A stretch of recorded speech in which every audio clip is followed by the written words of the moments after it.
Der Markt für Heimspeicher schwächelt, dafür boomen C&I und Großspeicher. Wie man in diesem schwierigen Marktumfeld erfolgreich sein kann, das wollen wir jetzt wissen.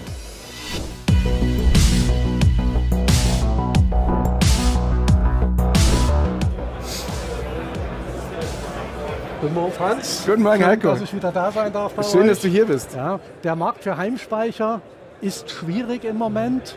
Warum ist das so? Naja, wir hatten eine Energiekrise, dann waren 1,5 ganz spannende Jahre, da konnte man kaum was falsch machen. Nach diesen 1,5 Jahren haben sich jetzt aber 1,5 andere Jahre angeschlossen. Das heißt, es gab zu viel Ware am Markt, die Preise sind runtergepurzelt, Schwierigkeiten für alle Stufen der Wertschöpfungskette. Und jetzt hat es natürlich einige rausgekegelt. Konsolidierung sagt man ja dazu. Wer also nicht das Commitment für diesen deutschen Heimspeichermarkt hatte, also weder dass Deutschland sein Kernmarkt ist, noch dass der Heimspeichermarkt sein Kernmarkt ist, mit allem, was es braucht, Gesetzgebung, alles, was die Anlagen, die Kunden erfordern, der tut sich natürlich im Moment schwer. Für uns ist es ganz spannend, weil wir hatten ja vorher schon ein paar Innovationen auf die Straße gebracht, konnten jetzt massiv Marktanteile gewinnen, freuen uns, dass uns immer mehr Installateure vertrauen, haben uns jetzt, das haben wir auch als Ziel ausgegeben, zum Serviceführer entwickelt, auch das ganz wichtig, dass man diese Unterstützung bieten kann. Insofern ja, Heimspeichermarkt verändert sich, wird auch weiterhin groß sein und für uns schön, dass wir da eine wichtige Rolle spielen können. Ihr seid ja nicht nur im Heimspeichermarkt, ihr seid auch im C&I, ihr seid auch im Großspeichermarkt. Was habt ihr denn an neuen Ideen mitgebracht, um diese schwierigen Marktverhältnisse zu bewältigen? Genau, also so schwierig es in manchen Teilen im Heimbereich ist, so öffnet sich der Markt auch gerade im Gewerbe, im Mehrfamilienhaus, Industriebereich, natürlich bis rein zu den Solarparks und Großspeichern. Für uns war immer schon wichtig, dass wir die ganze Bandbreite abbilden. Und das machen wir bei den Gewerbespeichern zum Beispiel wirklich auf der Basis, die der Installateur auch kennt, also stapelbare Batterien und dann kommen halt andere Wechselrichter, leistungsfähigere dazu. Da haben wir jetzt ganz neuen 50 kW Commercial-Speichersystem, notstromfähig, inselfähig, Kapazität jederzeit erweiterbar. Im größeren Commercial können wir jetzt clustern bis über die Megawattstunde, die oft dann auch so verbaut wird als Indoor-Systeme. Und dann haben wir natürlich unsere eigenproduzierten Outdoor-Systeme, unsere Industrial-Serien, die dann sowieso einmal verschiedene Kundensegmente adressieren. Wenn man im Gewerbesegment unterwegs ist, du hast gesagt, notstromfähig ist ein Muss. Welche Funktionen werden da noch gebraucht oder werden wichtig? Genau, also Notstrom, es kommt darauf an, würde ich vorsichtshalber sagen. Das ist dann schwierig, wenn man es beliebig groß umsetzt, weil dann natürlich die Leistungselektronik auch vom Wirkungsgrad her schlechter ist und so weiter. Also muss man sich schon einmal anschauen, in welchen Pfad man da geht oder wie viele Verbraucher man Notstrom versorgt aufstellt.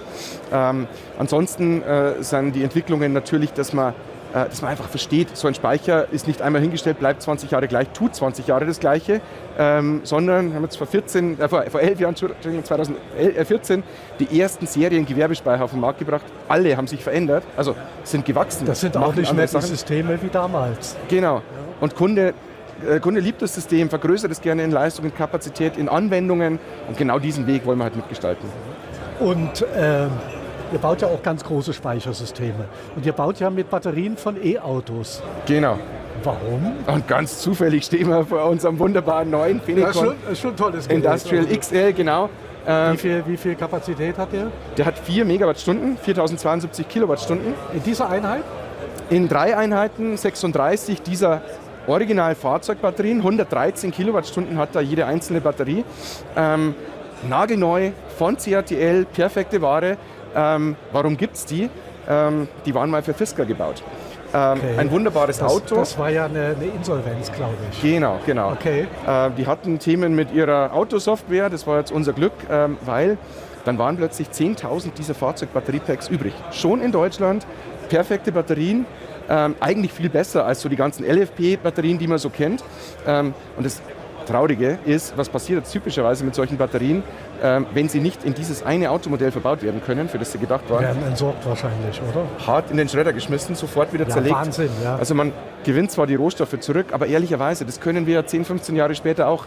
Dann sind die gleichen Rohstoffe da drin und deswegen haben wir das zu unserer Mission gemacht, dass wir diese viel zu vielen Fahrzeugbatterien, die es gibt, das ist ungefähr 5-mal so viel, wie insgesamt der deutsche Großspeichermarkt groß ist, werden in Deutschland jedes Jahr an Batterien weggeschmissen, dass wir uns halt genau darum kümmern, diesen nagelneuen, wunderbaren Batterien, wir lieben sie wirklich, weil sie inklusive Flüssigkeitskühlsystem, Batteriemanagementsystem halt wirklich Automotive-Level haben, da Speichersysteme bauen. Ja. Ihr habt ja auch ein Werk neu eröffnet in Bayern. Ja. Also Made in Germany. Das Thema Cyber Security ist ein ganz wichtiges Thema auch. Also gehört das einfach auch zusammen irgendwo? Absolut. Also mittlerweile sind es 3 Werke. Wir haben jetzt 2 Produktionsstandorte in Deutschland, in Bayern, eröffnen gerade einen in den USA, wo wir auch diese Speichersysteme bauen. Natürlich auch dort ein großer, spannender Markt für leistungsfähige Speicher. Und ja, das ganze Thema Cybersicherheit made in Europe ist natürlich jetzt gerade wichtig. Wir haben den Stromausfall das wird immer wichtiger. Ja, in Spanien erlebt, genau. Genau. Und dann werden jetzt natürlich in Fachkreisen schon die Gefahrenpotenziale diskutiert. Also will ein Hersteller uns angreifen? Nein. Will ein Land uns angreifen? Wahrscheinlich auch nicht. Aber die einzelnen Mitarbeiter bei diesen Herstellern haben natürlich alle Zugänge zu den Systemen. Natürlich. Und wenn jetzt da einer schwach werden würde, da gibt es viele Lücken. Ja. Dann sind wir natürlich zu wenig abgesichert. Das heißt, ich glaube, die Politik wird jetzt schon Maßnahmen umsetzen, dass halt nicht mehr aus jedem Land der Erde auf Speicher, kleine und große, in Deutschland zugegriffen werden kann, sondern dass es dafür Vorgaben gibt. Und dann gibt es ja schon die EU-Vorgaben. Die NIS 2 zum Beispiel. Genau, dass man hier einfach auf Datensicherheit, Datenintegrität und Cybersicherheit achtet und auch für Produktion in Europa. Clean Industrial Act, Net Zero Industry Act geben ja beide vor, dass die Industrie für Speicher, Wechselrichter, PV-Module in Europa gehalten wieder angesiedelt wird. Und auch da haben wir jetzt schon Werke und planen, dass wir diese Wertschöpfung in Deutschland noch weiter ausbauen. Und da stehen dann auch die Server natürlich in Deutschland. Ja, unbedingt. Also wir kommunizieren immer nur über unser FEMS. Müssen ja irgendwo sicher liegen. Genau. Wir sind ja gerade gestern nochmal frisch ausgezeichnet worden. Ich trage es mit Stolz auf der Brust. Genau. Ja. Smart Integrated Energy Award für unser Energiemanagementsystem. Aus vielen Gründen, denke ich, hoffe ich, aber eben auch, weil wir nur mit deutschen Servern nach deutschen Standards kommunizieren und eben auch auf diese Risiken, die es da gibt, großen Wert legen. Vielen Dank, hat mich sehr gefreut. Ebenso. Und wenn Sie mehr wissen wollen, dann informieren Sie sich bitte auf der Webseite, wie angegeben.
Neue Module, mehr Effizienz, mehr Power und eingebaute Intelligenz. Wie das funktioniert, das erleben wir heute bei ICO Germany und sprechen mit dem Mann, der es entwickelt hat.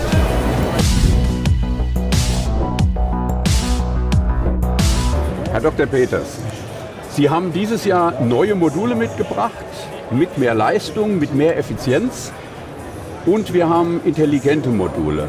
Jetzt stehen wir hier vor einem Modul. Was sehen wir hier? Wir sehen jetzt hier unsere dritte Generation, das Infinite-Modul, beruht auch auf der Back-Contact Technology, auf der alle unsere Module beruhen. Die haben wir 2023 in den Markt eingeführt und führen seitdem ja die Effizienzranglisten an. Und bei diesem Infinite-Modul haben wir jetzt noch die aktive Oberfläche vergrößert, also sprich Busbarverbinder reduziert, wir haben die Abstände zwischen den Modulen reduziert, sodass ich mehr Fläche des Moduls als PV-aktive Fläche nutzen kann und damit eben noch mehr Ausbeute, Effizienz auf dem Modul habe. Okay, also ich sehe hier überhaupt keine Strings. Genau. Die sind alle dahinter. Genau. Und welche Vorteile hat das jetzt? Es ist eben schon mal eine Verschattung. Alles, was ich vorne drauf sehe, verschattet natürlich die Zellen und reduziert damit die aktive Fläche. Okay. Wenn ich das jetzt vergleiche mit den Topcon-Modulen oder Topcon-Zellen zum Beispiel, habe ich etwa 4 bis 5% Verschattung durch das Grid auf der Frontseite. Ist bei uns generell durch Back-Contact hinten. Und durch diese Reduzierung der Abstände dazwischen kriege ich nochmal eine weitere Effizienzsteigerung von 1-2% hin. Okay. Und in Summe, wo landen wir da mit der Effizienz? Wir sehen jetzt hier dieses Modul mit 24,3%. 24,3%. Genau. Also damit sind Sie ja mal locker über dem Durchschnitt, der glaube ich bei 21% liegt. Ja, oder wir so. sind, also die Back-Contact-Module sind sowieso die allerhöchsten und wir haben jetzt rekordmäßig könnten wir die 25% langsam knacken auf Modulwirkungsgrad und das ist natürlich ein extrem hoher Wert. Beim Rest muss man dann schauen, ist ja auch immer die Frage der Sortierung, aber das ist einfach.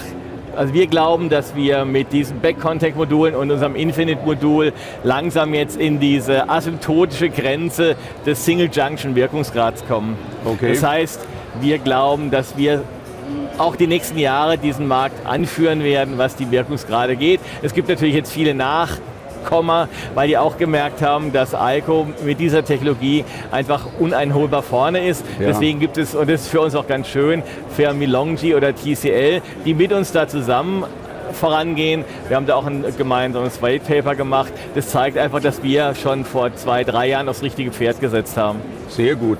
Ich habe gehört, auch mit den Mikrorissen ist das irgendwie besser bei Ihren Modulen? Genau, Sie müssen ja, wenn Sie bei also bei doppelseitig kontaktierten Zellen, müssen Sie von der Vorne auf die Rückseite kommen und da haben Sie an den Kanten mehr Zellstress, mechanischen Stress und bei den Back-Contact ist die Kontaktierung von hinten nach hinten und das reduziert den mechanischen Stress, das reduziert die Microcracks und die mechanische Stabilität und auch die Dauerhaltbarkeit ist viel größer. Wir haben da hinten einen Messstand, den werden wir uns nachher angucken. Okay. Da haben wir ein ganz, ganz tolles Experiment. Das ist so einleuchtend, das ist also wunderbar. Ja, klasse. Wie ist es mit Rohstoffen? Haben Sie da auch was reduziert mit Silber oder so? Silber ist natürlich was wir aus dem Modul rauskriegen wollen. Silber ist ein begrenzter Stoff, ist sehr teuer und wir sind auf eine Kupferkontaktierung gegangen. Kupfer war früher ein großes Problem von der Diffusion des Kupfers ins Material, das haben wir gelöst und deswegen können wir heute silberfrei kontaktieren. Sehr gut, klasse. Dann sollen wir weitergehen? Wir können gerne weitergehen. Wir sind jetzt hier hier sehen wir das Infinite-Modul. Wir haben ansonsten hier unsere Utility-Szenarien.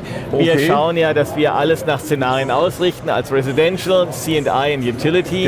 In dieser Ecke sehen Sie die großen Module Utility und C&I. Weiter hinten können wir uns dann die Residential-Module angucken und dazwischen können wir uns noch die Tests angucken. Sehr gut, klasse. Ja, dann gehen wir da einfach ein Haus weiter. Genau.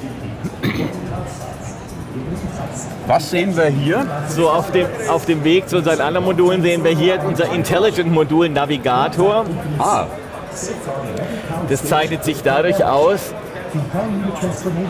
dass wir in die Junction Box Intelligenz integriert haben, die es uns ermöglicht, jedes einzelne Modul zu tracken. Und das ist natürlich fürs O&M, also Operation und Monitoring von solchen Solaranlagen ein ganz großer Vorteil. Okay. Ist das vergleichbar mit einem Optimizer oder ist das was anderes? Es ist in gewisser Weise vergleichbar mit dem Optimizer. Wir haben ja sowieso unsere Partial Shading, also unsere Module reagieren sozusagen auf Partial Shading nicht wie die anderen. Wir haben da einen großen Vorteil, deswegen brauchen wir gewisse Sachen nicht. Aber wir haben auch ein Einzelmonitoring und das Schöne ist, dass bei uns das ist kein extra Teil, sondern die Daten werden übers Powerkabel übertragen. Also es werden direkt über die Powerkabel bis zum Also das heißt, wenn die Strings verbunden sind, hat man auch die Intelligenz. Genau, man hat sofort die Intelligenz. Super, klasse. Bieten Sie auch die Oberfläche dazu an? Dazu bieten wir auch die Oberfläche an.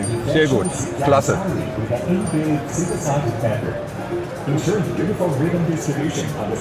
Was sehen wir jetzt hier? So, hier haben wir unseren Micro-Crack-Stand. Wir haben das ja gerade angesprochen. Den Vorteil dieser Rückseitenkontaktierung, der die mechanische Stabilität erhöht.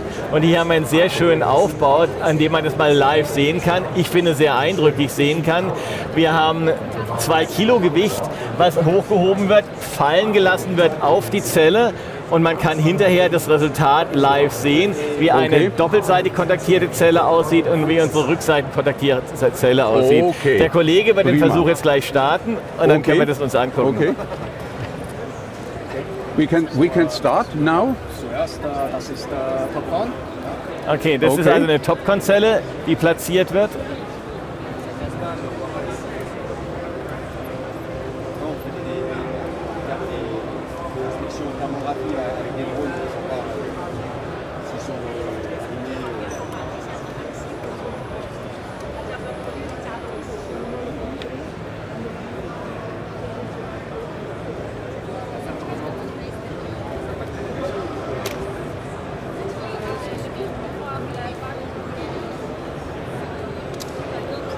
Die Zelle wird beleuchtet. Der Schlitten fährt rein. 2 Kilo werden fallen gelassen. 2 Kilo sind das? Genau. Und jetzt fährt die Zelle raus. Wir sehen das Resultat. Okay. Also eine zersplitterte Zelle. Und oben auf dem Display können wir jetzt sehen, dass der Current Loss, also der Stromverlust, praktisch 40% beträgt. Das ist hier. Ja, genau. Wir wiederholen jetzt den Versuch mit unserer Back-Contact-Zelle. Es wird auch wieder aufgelegt, es wird kurz gemessen und dann werden die 2 Kilo fallen gelassen und wir schauen uns dann an, wie die danach aussieht. Und dann schauen wir uns das Ergebnis an. Genau. Wir sind gespannt. Okay.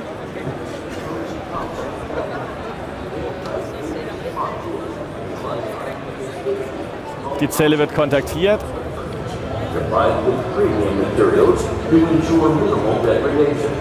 Delivering superior power output throughout their life cycle. With exceptional durability, they stand resilient at the top of the world. Partial shading optimization. Complex architectural structure. Boat dropping supports. Cross shading and power lines. Die Zelle wird gemessen vorher. Fährt rein.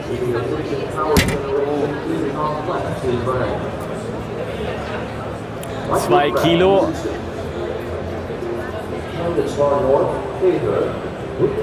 Und die Zelle wird wieder gemessen.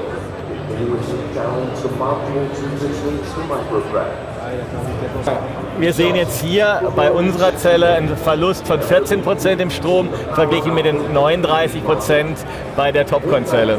Und das zeigt eben sehr deutlich den Vorteil von der Backkontaktierung für Microcracks. Natürlich ist es ein extrem harter Test, den wird es in der Realität nicht geben, aber man kann sich dann eben vorstellen, was gerade bei der Installation, wenn die Installateure drüber laufen, was bei starker Windlast mit den Modulen passiert. Was bei einem Hagel passieren was könnte. Bei Hagel passieren also kann. Ich meine, wir haben hier noch eine praktisch funktionierende Zelle. Ne? Genau. Das ist also vielleicht 20, 30 Jahre Degradation oder sowas vergleichbar. Genau, das ist unser Ding. Wir sehen in der Degradation eben deutliche Vorteile dabei. Und das ist das, damit gehen die LCOEs runter. Wir brauchen ja, am Schluss ist das Produkt Strom. Und natürlich ist das Wichtige, dass der Strom so günstig ist wie möglich. Und mit unseren Modulen, die etwas hochwertiger sind, etwas teurer, ist der Strompreis am Schluss trotzdem geringer. Herr Dr. Peters, was sehen wir jetzt hier? Wir haben hier unseren zweiten Test aufgebaut. Das ist das Partial Shading Optimization. Ja. Wir haben ja auch announced in der Presse, dass unsere Module Vorteile haben bei der partiellen Verschattung. Wir haben hier was aufgebaut, wo man das sehr deutlich sieht. Wir sehen auf der linken Seite ein Standard-Topcon-Modul. Auf der rechten Seite sieht man unser Modul. Wir haben hier eine Leistungsanzeige und die Carrera-Bahn, die verschatten ja schon. Das heißt, wir sehen jetzt hier schon mit der Carrera-Bahn eine Verschattung. Genau. Und wir haben jetzt hier die Möglichkeit, mit diesem Blattmodell noch die Verschattung zu erhöhen. Das heißt, wenn jetzt die Beleuchtung reduziert wird, sieht man, dass unsere Carrera-Bahn, unser Auto fährt immer noch weiter, weil die partielle Verschattungseigenschaften des Back-Contact-Moduls viel besser ist als das von einem Topcon. So, jetzt machen wir das Licht ein bisschen höher, dann ist mehr Leistung, verschatten weiter und wir sehen, bei der gleichen Verschattung sehen wir, unsere Anlage läuft immer noch. Wir haben hier 50% Anzeige und hier drüben sind wir dann bei 22%. Sehr interessant. Und das ist wieder dieses Partial Shading, was wieder genau in die LCOE am Schluss einfließt. Wie kann man das technisch erklären? Technisch kann man das so erklären, bei uns sind beide Kontakte P und N auf der Rückseite. Ja. Wenn ich die sehr eng aneinander bringe, dann kann ich die Breakdown Voltage, also die Durchbruchsspannung sozusagen reduzieren. Und das ist im Endeffekt so, als hätte jede Zelle eine Durchbruchsdiode eingebaut. Und in einem normalen Modul sind in der Butterfly-Aufbau sind 3 Dioden eingebaut. Genau. Und bei uns in jeder Zelle. Herr Dr. Peters, was sehen wir hier? Hier haben wir unseren nächsten Test. Hier haben wir das High Temperature Restriction Management. Das ist eigentlich der gleiche Effekt, den wir gerade eben gesehen haben bei den partiellen Verschattung. Genau. Dadurch, dass sich bei uns die Einzelzellen sozusagen ausschalten können, macht es die Module auch viel sicherer, was die Feuerresistenz angeht. Wenn ich so eine Verschattung habe, wie ich es jetzt hier sehe, dann geht der ganze Strom durch so eine Zelle hier durch und erhitzt diese Zelle. Und bei uns habe ich durch diese quasi eingebaute Bypass-Diode eine deutlich geringere Erhitzung. Und das sieht man, indem wir hier eine starke Lampe haben, die sozusagen eine Sonne simuliert. Genau. Wir haben hier eine Infrarotkamera und das Ergebnis dieser Infrarotkamera können wir auf dem Bildschirm da drüben uns angucken. Man wird etwa sehen, dass in einem Topcon-Modul werden wir Temperaturen von über 140 Grad sehen und bei uns etwa 80 Grad. Sehr gut. Können wir rübergehen? Weil das ist live, genau, deswegen muss man immer sehen, live. Wir sehen jetzt also hier, unsere Zelle hat 83 Grad und bei dem Topcon sehen wir 160 Grad. Und das ist natürlich für die Betriebssicherheit eine ganz entscheidende Sache. Absolut. Also quasi die Leistung um 50% erhöht bei Ihrem Modul. Genau, und vor allem hier tatsächlich die Temperatur reduziert, ganz wichtig. Das ist das Wichtige. Genau. Richtig, ja, genau. Und wenn Sie mehr Informationen möchten, klicken Sie den Firmenlink auf der Seite.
home storage market is low, C&I and large-scale storage is growing. How can a supplier survive in this difficult market conditions? What is the reason for success in growing in storage market? We will find out this secret now.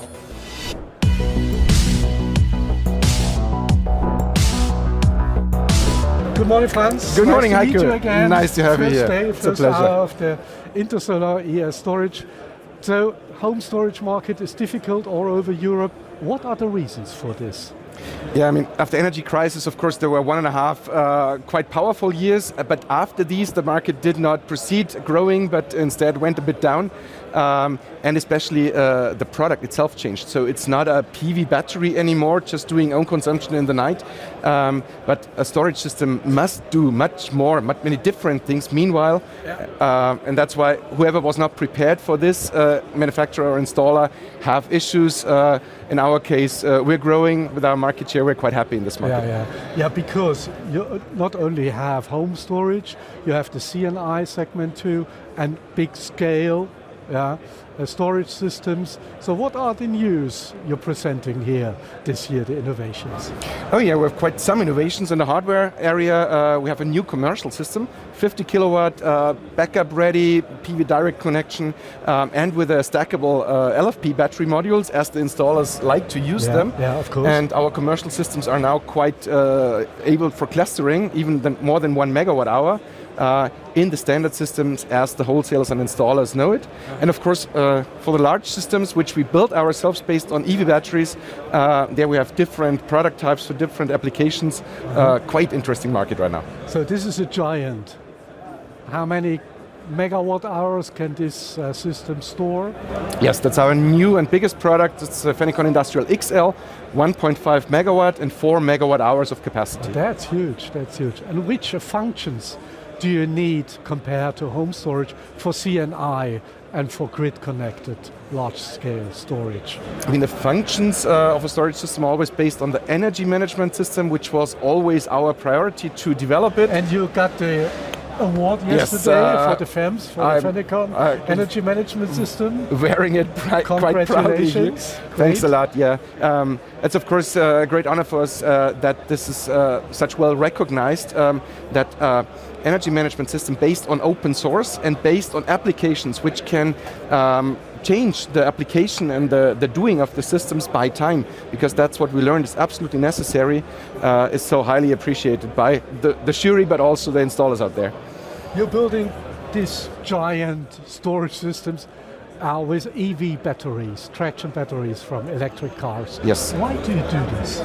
Yeah, we do it. In Germany, we have 2 plants. We have another one in America just ramping up. Just imagine, the German large-scale ESS market was last year 1 gigawatt hour. But at the same time, Germany threw away 5 gigawatt hours of EV batteries, which finally didn't make it in the EV, into the EV. Waste. They are considered as waste, even if the batteries are very new, very perfect, very high quality, even much better than the LFP batteries, where of course the target is just to make them cheap. That's automotive standard. That's, automotive quality. And this is exactly where we are in. So we are acquiring these contingents from the leading OEMs and developing them into our 4 different industrial platforms. And then they can be used in commercial, industrial or solar park standalone applications. Understand. So you mentioned a new factory in Bavaria, I know that. And you have another one in the United States. And we are talking about getting back production. We're talking about cybersecurity, which is intermingled between these 2 factors. So how do you judge this? How important is production in Europe or even in the US for the American market? I think we have a new trend, local for local. So what we do in US, everything comes from US and is for US, and we do the same in Europe. It's a completely made in Germany product for the European market, based on the batteries which are already here. And I think that's quite important, first to use those batteries instead of throwing them away. But on the other hand, keeping our industry, keeping the knowledge about the value chain here. And also the European Union takes a big emphasis on cybersecurity. Of course. Where the data go to, how they're treated, but also keeping the industry or even let the industry grow again here in Europe. Yeah, I understand. So I wish you good luck here at the Thanks fair. a lot. It's all crowded on the booth. And if you want to know more about Fenecon's innovations, then please refer to the website.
Markt für Großspeicher boomt, aber die Sache ist nicht so einfach, wie es scheint.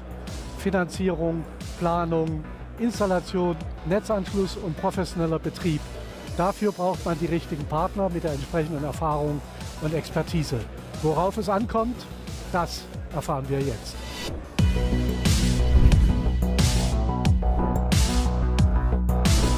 Hallo Herr Hierholzer, Rolls-Royce MTU Solutions, schön, dass wir hier dabei sein dürfen. Freut mich auch. Die Sache ist komplex, das Projektgeschäft mit großen Speichern. Welche Erfahrungen haben Sie als Rolls-Royce? Sehr gute Erfahrung, sehr gute Erfahrung. Der Markt boomt, wir kommen sehr gut an, unsere Lösungen kommen sehr gut an und ich glaube auch unsere Expertise spielt uns da sehr gut rein. Zum einen natürlich die maßgeschneiderten, schlüsselfertigen Lösungen, die wir anbieten, hier mit unserem MTU Energy Pack QG. Gleichzeitig aber auch unsere Expertise im Bereich Software-Automation, eigens entwickelt und natürlich über 110 Jahre Erfahrung im Projektsystemgeschäft. Aha, dafür steht ja Rolls-Royce auch. Ganz genau. Für Solidität, hohe Qualität. Das Großspeichergeschäft ist ja was ganz Eigenes. Ja? Also welche Funktionalitäten sind da entscheidend am Ende des Tages? Was müssen die Speicher können? Ich meine, die Speicher müssen natürlich sehr, sehr viele Themen abdecken können. Natürlich auch immer sehr orientiert sich sehr stark nach dem Geschäftsmodell des jeweiligen Kunden, des Betreibers. Ich meine, hier sehen wir Modelle wie Energy Arbitrage, das heißt Energy Trading. Ich kaufe tief, ich verkaufe teuer. Netzdienliche Leistungen, Frequency Regulation, Frequency Services. Das heißt, je nachdem, was der Kunde dann letztlich auch mit der Anlage vorhat, kommt es natürlich auch auf die Funktion dann jeweils an. Aber das sind schon Multitalente, die ganz viele oder mehrere Geschäftsmodelle in einem System abbilden. Ganz genau, also wir haben ja sehr hochflexible Lösungen, weil letztlich auch der Wert des Kunden und des Businessmodells wird natürlich nochmals verstärkt, indem ich Value Stacking betreibe. Das heißt, verschiedene Geschäftsmodelle miteinander kombiniere. Und da wird dann der Business Case erst richtig attraktiv. Und ich glaube, dass das der Fall ist, sieht man heute auch hier auf der Messe. Es ist nochmal einiges voller, es sind nochmal mehr Kunden da. Ja, es boomt ja gerade bei Großspeicher. Sie haben so ein tolles Lego-Modell hier, sieht ja ganz einfach und übersichtlich aus, aber so einfach und übersichtlich ist ja das Projektgeschäft nicht. Also was bieten Sie denn alles an? Ja, hört es bei der Betriebnahme auf oder wo ist für Sie ein Projekt zu Ende? Ja, natürlich hört es nicht bei der Betriebnahme auf. Wir sind natürlich ein Leben lang für den Kunden da und ich glaube, das ist auch eine der Stärken von Rolls-Royce, die Verlässlichkeit zu haben. Das Unternehmen war die letzten 100 Jahre für seine Kunden da und wird hoffentlich auch die nächsten 100 Jahre für seine Kunden da sein. Wir bieten hier natürlich alles an, bis zum Lebensende, das heißt komplett auch dann die Übernahme des Recyclings. Wir bieten Verfügbarkeitsgarantien an und decken das dann natürlich auch ab mit entsprechenden Tools, ob das unser Remote Monitoring Center ist in Berlin, mit dem wir Anlagen in Echtzeit überwachen, oder auch Battery Analytics, das heißt intelligente Algorithmen, die wir erstmalig dieses Jahr hier auf der Messe vorstellen, um die Performance, um die Verfügbarkeit zu erhöhen. Also nicht mit der Übergabe des Schlüssels ist es getan, sondern die ganze danach gelagerte Betriebszeit, Recycling, gehört alles dazu. Ganz genau, bis zum Lebensende sind wir als Partner für unsere Kunden da. Was ist denn ein besonders spannendes Projekt für Sie gewesen oder haben Sie gerade in der Pipeline? Kannst du was verraten? Ja, besonders spannend würde ich sagen, unser zuletzt gewonnenes Projekt in der Türkei handelt sich um 132 Megawattstunden für die Integration von Wind. Ist damit das größte Projekt in der Türkei aktuell, geht es dann in die Execution-Phase über.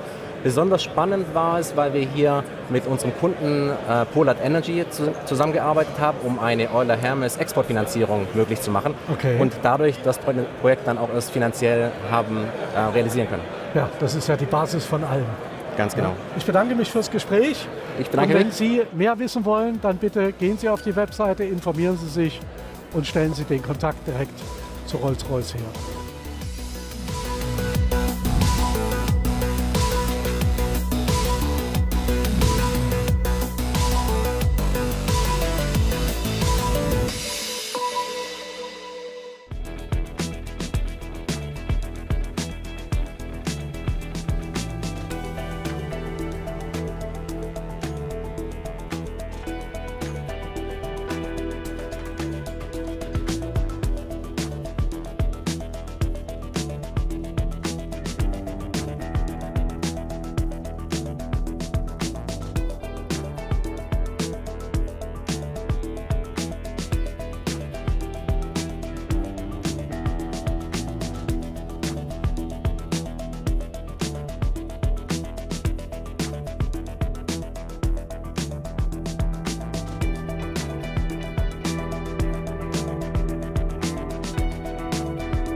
Unter dem Slogan Building Connections erleben wir heute bei Obo Wettermann ganzheitliche Installationslösungen für Photovoltaik, Blitzschutz und Kabelführung.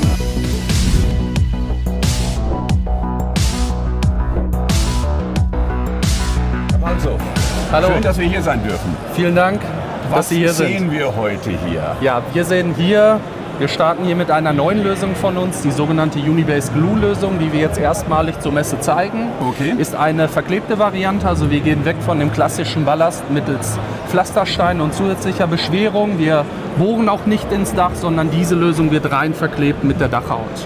Entweder mit Bitumen-Eindeckung hier gezeigt oder auch mit Kunststofffolien-Eindeckung, also FPO-Folien, genauso tauglich unser System. Okay. Kurze Beschreibung, wie funktioniert es? Wird quasi ein Raum ausgeschnitten, dann wird hier der Träger eingesetzt und dann wird es wieder verklebt. Genau, also es ist wirklich sehr, sehr simpel, man muss gar nichts schneiden. Ich setze den Unibase Glue auf, stülpe die Manschette über, die dann thermisch hier verklebt wird. Alle Teile, die dann in den Unibase Glue kommen, werden rastend aufeinander aufgebracht. Das ist das, was bei uns Magic ist, also schnell, werkzeuglos und ohne zusätzliche Schraube. Klasse, prima. Super. Ja, hier sind wir an unserem bei einer, ich sag mal, Standard-Dachlösung. Richtig, genau. Ist unser Exponat für die Schrägdächer, hier mit Pfannenziegeln eingedeckt. Wir bieten hier auch klassische Lösungen mit Dachhaken. An unseren Dachhaken sind viele Verstellmöglichkeiten, sprich er ist universal. Wir haben oben auch noch eine Schwerlastvariante für schwerere Zonen, wo Wind- und Schneelasten eben stärker sind. Und auch dieses Teil ist Magic, das heißt Schraube- und werkzeuglos, das aufeinander aufgerastet werden kann. Sehr gut. Genau, zeigen hier noch die schwarze Lösung mit schwarzer Schiene, schwarzer Klemme, um auch hier den ästhetischen Ansprüchen gerecht zu werden. Sehr gut. Kurze Zwischenfrage, gibt es das auch in Silber, also klassisch? Ja, natürlich. Gibt es auch? Genau. Also das ist quasi so die Edellösung. Richtig, genau. Sehr das wäre dann für den höherwertigen Anspruch, vielleicht auf dem Schrägdach, haben das natürlich auch in blanker Ausführung für Flachdächer zum Beispiel. Sehr gut, klasse, spitze. Seit wann haben Sie überhaupt Unterkonstruktionen im Programm? Ja, also ist ein offenes Geheimnis, dass wir da auch natürlich Entwicklungstätigkeiten investiert haben. Wir sind jetzt seit Anfang Februar damit live in Deutschland, sind gerade damit beschäftigt, auch hier international und europäisch auszurollen, sind aber am deutschen Markt noch relativ frisch mit dem System eben seit Februar in der aktiven Vermarktung. Gut, dass wir das heute vorstellen. Jetzt sind wir bei, sieht aus wie Flachdach. Richtig, genau. Das sind unsere Flachdachlösungen. Wir nennen das Ganze Magic PV Flat Basic mit dieser Art von Schiene, inklusive der Beschwerung. Und das Magic PV Flat Pro System mit dem Unibase, den wir gerade schon gesehen haben, allerdings jetzt hier mit Pflastersteinen für den Ballast. Okay. Genau. Und hier kommt am besten das raus, was wir unter Building Connections verpacken, eben vernetzte Lösungen mit einem breiten Spektrum an verschiedenen Anwendungen für auch Cable Management, für gegebenenfalls Brandschutzanwendungen überhalb von Brandwänden, sprich Brandabschnitten oder auch äußeren Blitzschutzeinrichtungen, die eben der Fangstange, die wir hier auch mit andeuten, das ist das, was uns ausmacht. Ist diese Richtig, Standard. genau. Okay. Das ist das, was uns da wirklich ausmacht, wofür wir auch stehen, eben nicht nur für einzelne Produkte, sondern für ganzheitliche Lösungen. Die Systeme untereinander sind natürlich vernetzt. Wir können ganzheitliche Planungen auch anbieten, sprich wenn der Kunde hat Projekte und stellt uns dort Anfragen, dann können wir auch hier eine ganzheitliche Planung vornehmen. Kurze Zwischenfrage, vernetzt, was muss ich mir unter vernetzt vorstellen? Genau, also am besten ist das immer mit zu erklären, wenn ich zum Beispiel einen Blitzschutz habe, eine Blitzschutzeinrichtung, muss ich Trennungsabstände einhalten zu metallischen Teilen. Und das ist eben dann auch unser Job, unser Know-how, dass wir ganz genau sagen, okay, hier kommt dieser und jener Oberartikel zum Einsatz, damit die Anlage auch sicher ist. Auch im Falle von, es wird hoffentlich nie passieren, aber ein Blitzeinschlag, dass dann Komponenten nicht beschädigt werden, wie die Unterkonstruktion des PV-Systems. Würde ein Kunde bei Ihnen auch eine ganzheitliche Auslegung bekommen können? Übernehmen Sie das? Genau. Wir haben ein eigenes Planungstool jetzt nur für das Montagesystem aktuell, was wir auch hier zeigen mit am Stand. Wir können darüber hinaus aber eben auch Trennungsabstände kalkulieren, Kugelverfahren eben entsprechend anwenden, sprich für den Blitzschutz. Also wir bieten eine komplette Planung, gerne auch im 3D, also über vernetzte Systeme und entsprechender Software. Perfekt. Kommen wir jetzt gerne zur Freifläche. Das ist das dritte größere System hier im Bunde. Auch an die Freiflächen haben wir natürlich gedacht. Bieten hier auch wieder ganzheitliche Lösungen. Sprich, auch hier werden Sie die Fangstangen wiederfinden. Wir haben Möglichkeiten, Cable-Management-Systeme mit an die Gestelle anzubringen, können hier Überspannungsschutzlösungen mit integrieren zum Schutz der Wechselrichter beispielsweise und. Also auch hier wieder beim kompletten Paket, das Sie anbieten. Genau. Gibt es noch irgendwas zu den, das ist verzinkter Stahl? Richtig. Genau. Ja. Also klassisch. Genau. Werkzeuglos oder mit Werkzeug? Ja, also ehrlich gesprochen, hier wird natürlich auch noch etwas geschraubt. Das sind sehr konservative Systeme, wie Sie schon sagen, torfvoll verzinkter Stahl, sehr, sehr robust und langlebig.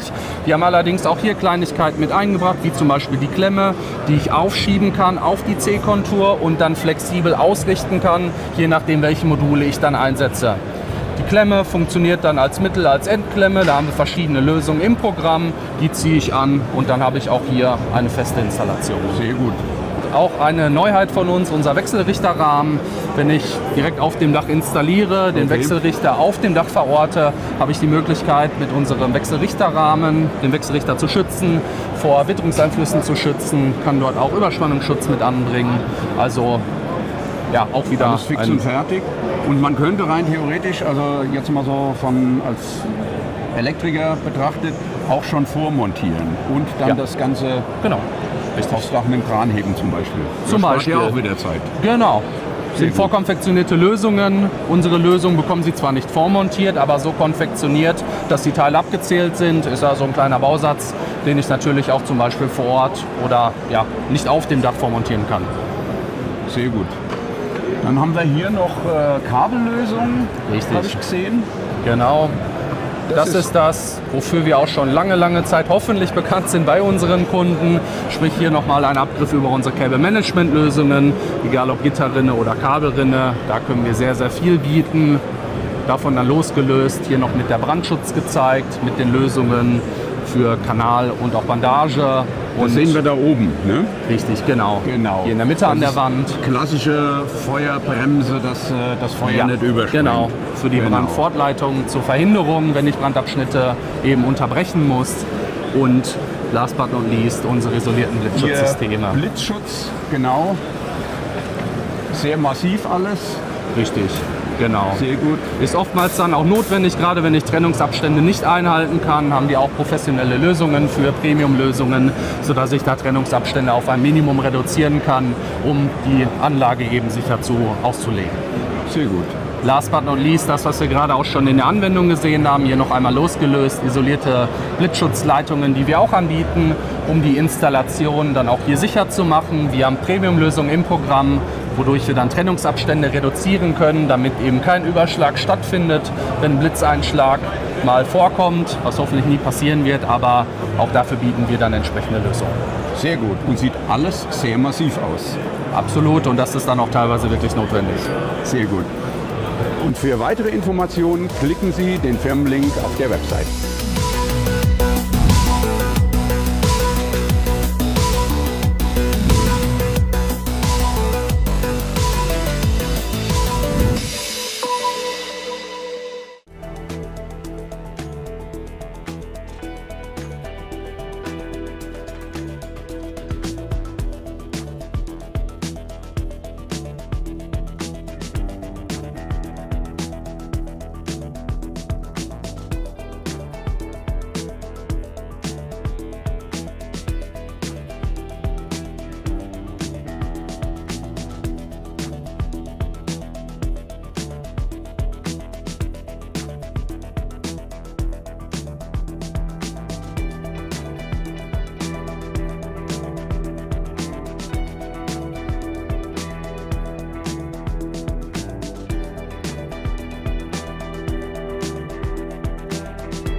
new modules with more efficiency and built-in intelligence.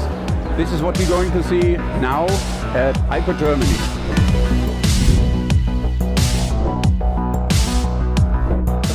Dr. Peters, nice to meet you.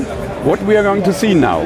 Morning, nice to have you here in the ICO booth. Here we're introducing our third generation of our back contact module, the so-called Infinite module. Okay. Which has a much larger active surface, generating more power from the same surface and increasing the power efficiency of any module. All right, all right. Any other new changes? Less silver, less raw material? This is not new, so we are always reducing silver. We are contacting our cells with copper. Copper was a problem in the past, but we managed to reduce silver and have copper instead. Okay, okay. The power has been increased to former modules? Exactly.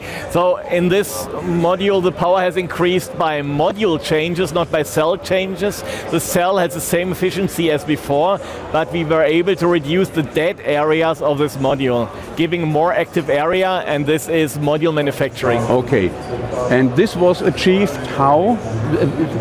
A more active? Just to bring the string connectors to the backside, to reduce the areas outside, to reduce the distance between the cells. So again, all to activate more area on the surface. What do we have here? Here we have the ICO Intelligent Module. So you know, for O&M, operation and maintenance, it's important to know the driving or the operational modus of any module, and therefore we integrated in the junction box an intelligent system measuring the operation of every module, and the data is transferred via the power cable. So you don't need no extra data connection, everything is transferred via the power cable. Okay, okay. Can you tell us what figures are transformed? Voltage? So we have current voltage. Current voltage, okay. These are the main tasks. Yeah, we have temperature, and therefore you can optimize your maintenance circles. For instance, for utility scale, you know when to clean it. You can see if you have a bird drop, for instance, then you have to clean it, and you have this in every installation. And with this intelligent module, we can have an increase of 5%. Right. Okay. Okay. So you also provide the software, I guess. Yes, for sure. Okay. Without a software, without a software, it doesn't make any sense. Yes. Okay. Great. So this is our microcrack test stand. You know, we are having the contacts on the backside, and this gives us a big advantage in mechanical stability compared to the double-side contacted cell like TOPCon. So what we are doing here is we have a 2 kilogram weight, which you can see over there. We place a cell inside, we measure the cell, driving it back, and then the 2 kilogram falls down to the cell, destroying the cell. We drive it out and measure it again, and then see the result. And we do the test live from time to time, but this is a result what you can see here. You see here the impact positions from this weight to our module, to our cell, and here you see the totally splittered cell from a TOPCon. And this is the last result we achieved here. We have a current loss of the TOPCon cell of 39%, where we have 14% for our cell. And you can imagine this is a very harsh test, but you can imagine that for microcracks in real state, this is really a big advantage and gives us stability for our modules for the lifetime. What are we going to see here? This is our test stand for the partial shading. Right. So we have our module ABC placed here. We have 2 lamps up there, and we have a TOPCon module on the left side. We have 2 slot racing cars here, and these racing cars or the tracks are already shading the modules, right. And therefore you can see the loss of the module power in our module is 62 or something, and it's on the left side you see here. Now the colleagues are shading even more, and you see a stop of the left slot car where our slot car is still driving, and still the module brings 50% power, where the other module is 24% or 22%. Right. And this is the included partial shading optimization, where in our cells are more or less bypass diodes in every single cell. All right, so it would be no problem if you have a chimney on a roof. For instance, your module would generate more energy as an ordinary module. Exactly. The chimney is not good at all, but in our module can stand in much better, because every single cell exactly has this bypass diode more or less integrated. Great. Dr. Peters, my question again, what are we going to see here? So here, this is the last test. We have the high temperature restriction. This is something about safety. We have here a lamp which simulates one sun. We have our cell, our module on the left side. We have a TOPCon module on the right side. And with these orange squares, we are shading it. Right. So the power is generated, and power now is via these cells. And you can see the temperature. This TOPCon cell has a current temperature of 160 degrees, where our cell has a temperature of 85 degrees. And this is the same effect of these integrated bypass diodes. So it's more or less a reduction of the throughput voltage or breakthrough voltage, and this increases the stability against heat very much, and it gives a big impact on fire protection. Right, and what about lifetime of modules? This is, I mean, less heat. Less I would heat say means it's a longer lifetime. life. Exactly. Great. So durability is better Exactly. as well. Perfect. Perfect. And if you need more information, please click the link on the website below.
The new Tesvolt Photon makes C&I storage systems fit for the energy trading. Thanks to LFP temperature, high temperature cells, applications like self-consumption and peak shaving become more profitable. Let's have a look.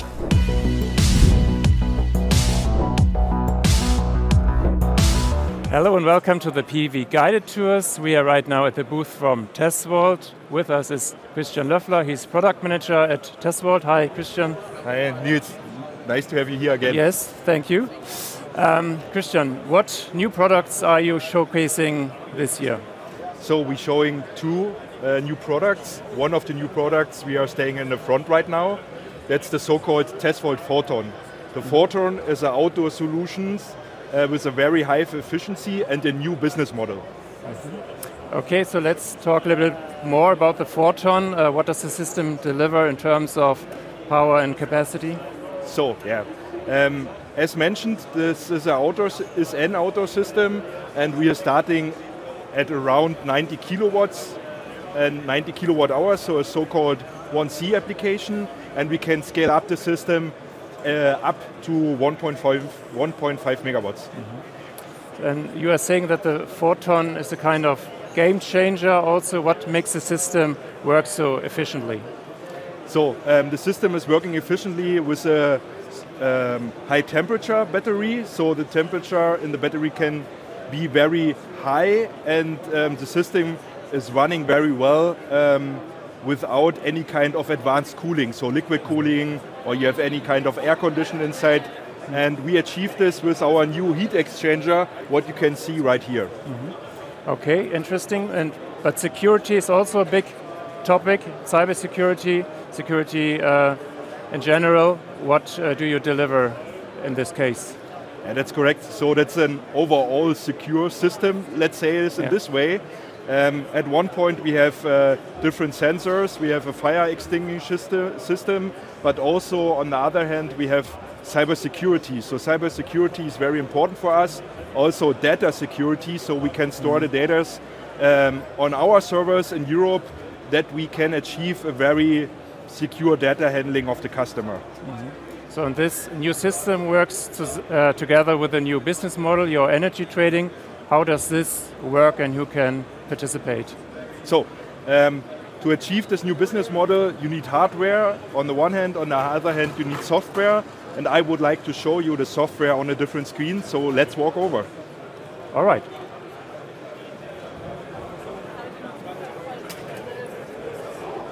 So, as mentioned, we have a new business case. So, and we developed the business case together with our daughter company, 100% daughter company, Tesvolt Energy. And here we can provide customer a full-scale solution, starting with the hardware, with monitoring and trading capabilities. And one big advantage against our competitors is the size of the systems where we can start to trade. We can start to trade at about 50 kilowatt hours and up, and we can aggregate different storage systems to one, let's say, virtual power plant. Mm-hmm. And what we are doing, so we're trading the energy at the stock exchange. We doesn't do it just on the spot. We do it in the so-called spread. So that's the difference on this line. You can, if you need more detailed information about it, please come to our booth, ask us and so on.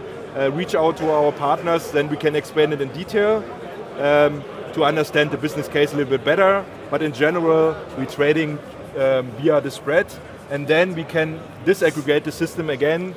So if you have different customers, let's say a car manufacturer or a farmer or something, they can own one storage system too, and then we can make customers happy with small systems they can trade energy. And we're working together with the big major energy traders in Germany, and we're doing a benchmark against each other to get the best results out for the customer. One hint, to say it very quickly, this model is available until yet just in Germany, so we can't provide a solution outside of Germany yet, but it's our goal that we can achieve this too. Thank you, Christian. This sounds really innovative, really promising. Good luck with that. And can you give us some more preview on what you are working on, new innovations maybe? Yes. we can walk over to the other system besides the Forten, so the so-called Titan, and I can explain a little bit about the system. Okay, Christian, this is the new Titan. Yes, that's the new Titan. So that's a system what's in development right now, and it's the first stackable commercial energy storage system with the high cycle numbers, up to 15,000 cycles, and it will be available around end of this year. Very good. Thank you. Thank you for the insights in your technology. Good luck with that. Have a good trade fair. And who now wants to get more information, please visit the website of the company, tessworld.com.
Der Markt für Heimspeicher schwächelt, dafür boomen C&I und Großspeicher. Wie man in diesem schwierigen Marktumfeld erfolgreich sein kann, das wollen wir jetzt wissen.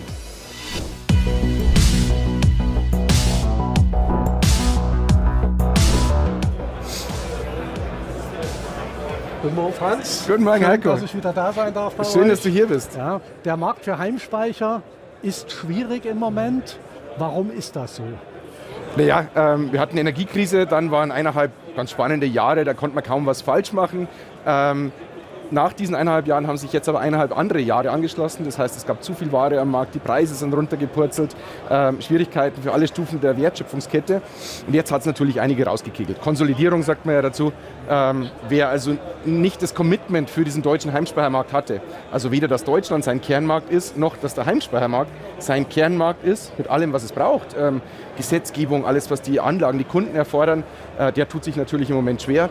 Für uns ist es ganz spannend, weil wir hatten ja vorher schon ein paar Innovationen auf die Straße gebracht, konnten jetzt massiv Marktanteile gewinnen, freuen uns, dass uns immer mehr Installateure vertrauen, haben uns jetzt, das haben wir auch als Ziel ausgegeben, zum Serviceführer entwickelt, auch das ganz wichtig, dass man diese Unterstützung bieten kann. Insofern ja, Heimspeichermarkt verändert sich, wird auch weiterhin groß sein und für uns schön, dass wir da eine wichtige Rolle spielen können.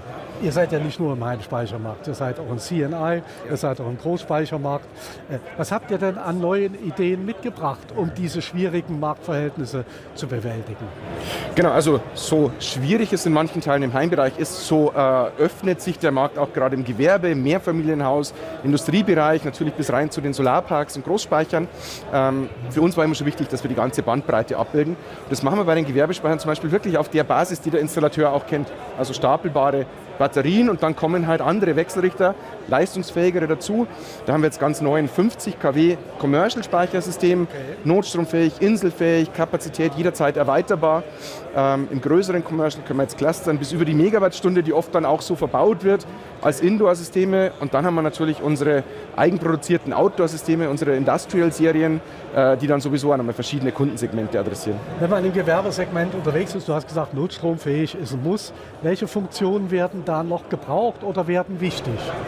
Genau, also Notstrom, es kommt darauf an, würde ich vorsichtshalber sagen.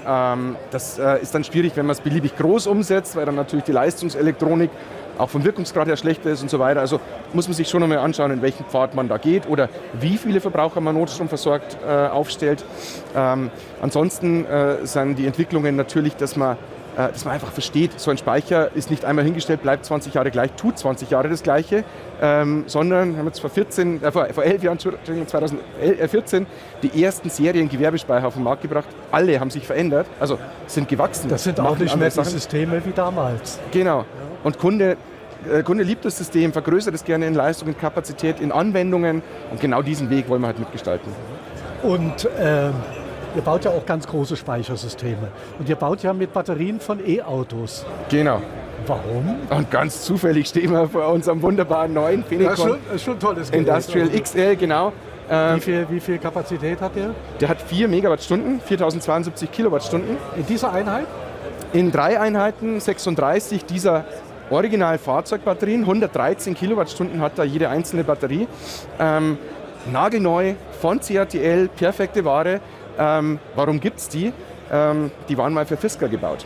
Ein wunderbares Auto. Das war ja eine Insolvenz, glaube ich. Genau. Okay. Die hatten Themen mit ihrer Autosoftware, das war jetzt unser Glück, weil dann waren plötzlich 10.000 dieser Fahrzeugbatteriepacks übrig. Schon in Deutschland, perfekte Batterien, eigentlich viel besser als so die ganzen LFP-Batterien, die man so kennt. Und das Traurige ist, was passiert jetzt typischerweise mit solchen Batterien, wenn sie nicht in dieses eine Automodell verbaut werden können, für das sie gedacht waren. Werden entsorgt wahrscheinlich, oder? Hart in den Schredder geschmissen, sofort wieder zerlegt. Wahnsinn, ja. Also man gewinnt zwar die Rohstoffe zurück, aber ehrlicherweise, das können wir ja 10, 15 Jahre später auch. Dann sind die gleichen Rohstoffe da drin und deswegen haben wir das zu unserer Mission gemacht, dass wir diese viel zu vielen Fahrzeugbatterien, die es gibt, das ist ungefähr 5-mal so viel, wie insgesamt der deutsche Großspeichermarkt groß ist, werden in Deutschland jedes Jahr an Batterien weggeschmissen, dass wir uns halt genau darum kümmern, diesen nagelneuen, wunderbaren Batterien, wir lieben sie wirklich, weil sie inklusive Flüssigkeitskühlsystem, Batteriemanagementsystem halt wirklich Automotive-Level haben, da Speichersysteme bauen. Ja. Ihr habt ja auch ein Werk neu eröffnet in Bayern. Ja. Also Made in Germany. Das Thema Cybersecurity ist ein ganz wichtiges Thema auch. Also gehört das einfach auch zusammen irgendwo? Absolut. Also mittlerweile sind es 3 Werke. Wir haben jetzt 2 Produktionsstandorte in Deutschland, in Bayern, eröffnen gerade einen in den USA, wo wir auch diese Speichersysteme bauen. Natürlich auch dort ein großer, spannender Markt für leistungsfähige Speicher.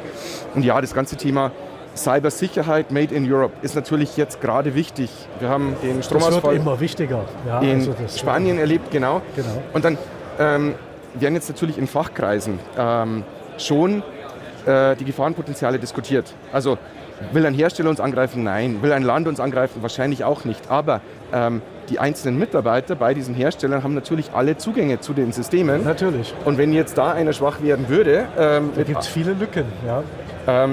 Dann sind wir natürlich zu wenig abgesichert. Das heißt, ich glaube, die Politik wird jetzt schon Maßnahmen umsetzen, dass halt nicht mehr aus jedem Land der Erde auf Speicher, kleine und große, in Deutschland zugegriffen werden kann, sondern dass es dafür Vorgaben gibt. Und dann gibt es ja schon die EU-Vorgaben. Die NIS 2 zum Beispiel. Genau, dass man hier einfach auf Datensicherheit, Datenintegrität und Cybersicherheit achtet und auch für Produktion in Europa. Clean Industrial Act, Net Zero Industry Act geben ja beide vor, dass die Industrie für Speicher, Wechselrichter, PV-Module in Europa gehalten wieder angesiedelt wird. Und auch da haben wir jetzt schon Werke und planen, dass wir diese Wertschöpfung in Deutschland noch weiter ausbauen. Und da stehen dann auch die Server natürlich in Deutschland.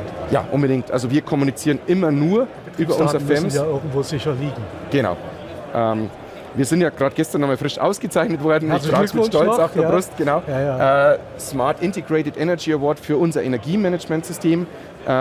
Aus vielen Gründen, denke ich, hoffe ich, aber eben auch, weil wir nur mit deutschen Servern nach deutschen Standards kommunizieren und eben auch auf diese Risiken, die es da gibt, großen Wert legen. Vielen Dank, hat mich sehr gefreut. Ebenso. Und wenn Sie mehr wissen wollen, dann informieren Sie sich bitte auf der Webseite, wie angegeben.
New modules with more efficiency and built-in intelligence. This is what we're going to see now at IPO Germany.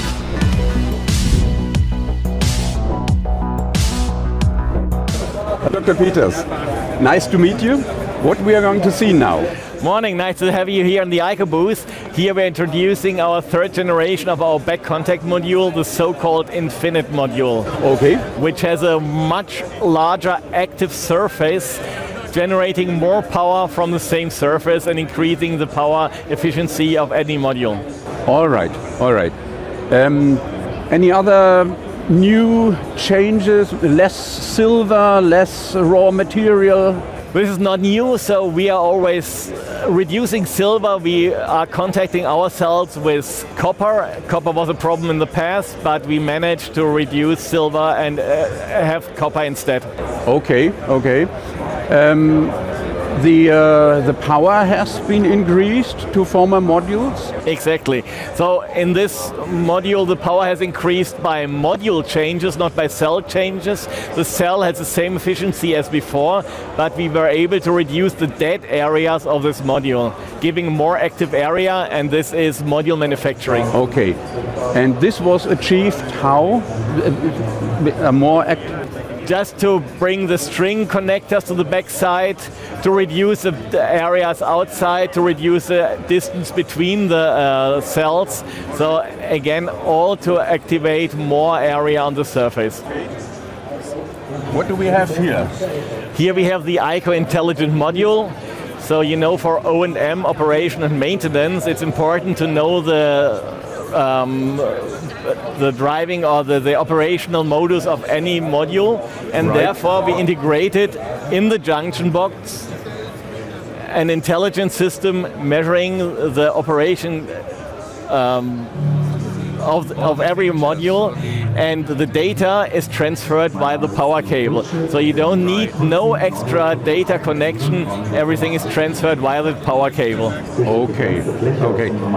Can you tell us what figures are transformed? Voltage? So we have current voltage. Current voltage, okay.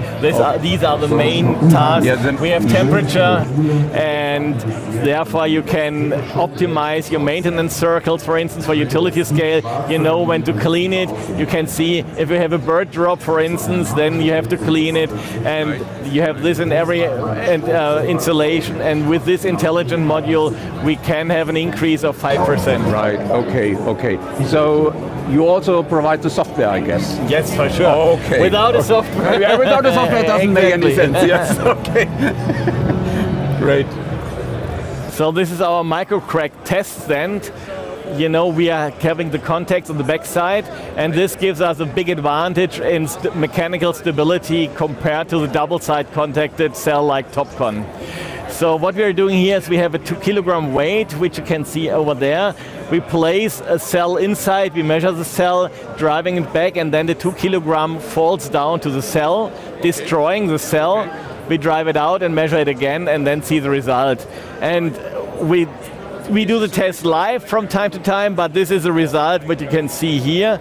You see here the impact positions from this weight to our module, to our cell, and here you see the totally splittered cell from a TOPCon. And this is the last result we achieved here. We have a current loss of the TOPCon cell of 39%, where we have 14% for our cell. And you can imagine this is a very harsh test, but you can imagine that for microcracks in real state, this is really a big advantage and gives the stability for our modules for the lifetime. What are we going to see here? This is our test stand for the partial shading. Right. So we have our module ABC placed here. We have 2 lamps up there, and we have a TOPCon module on the left side. We have 2 slot racing cars here, and these racing cars or the tracks are already shading the modules, and therefore you can see the loss of the module power. In our module is 62 or something, and it's on the left side you see here. Now the colleagues are shading even more, and you see a stop of the left slot car, where our slot car is still driving, and still the module brings 50% power, where the other module is 24% or 22%.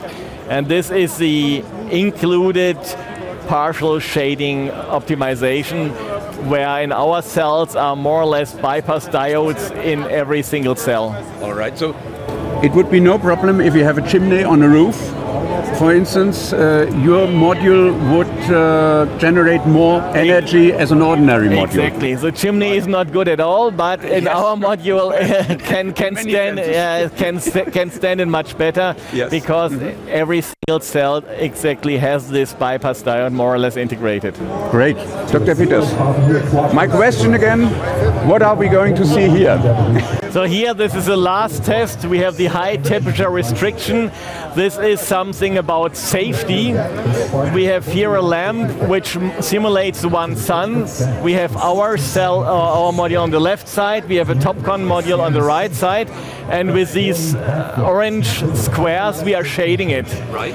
So the power is generated, and power now is via these cells. And you can see the temperature. This TOPCon cell has a current temperature of 160 degrees, where our cell has a temperature of 85 degrees. And this is the same effect of these integrated bypass diodes. So it's more or less a reduction of the throughput voltage or breakthrough voltage, and this increases the stability against heat very much, and it gives a big impact on fire protection. Right. And what about lifetime of modules? This is, I mean, less heat. Less I would heat say means it's a longer lifetime. Exactly. Great. So durability is better as well. Perfect. Perfect. And if you need more information, please click the link on the website below.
Der Tesvolt Photon macht kleinere Gewerbespeicher fit für den Energiehandel. Dank LFP-Hochtemperaturzellen werden Anwendungen wie Spitzenlastkappung und Eigenverbrauch noch wirtschaftlicher. Das schauen wir uns an.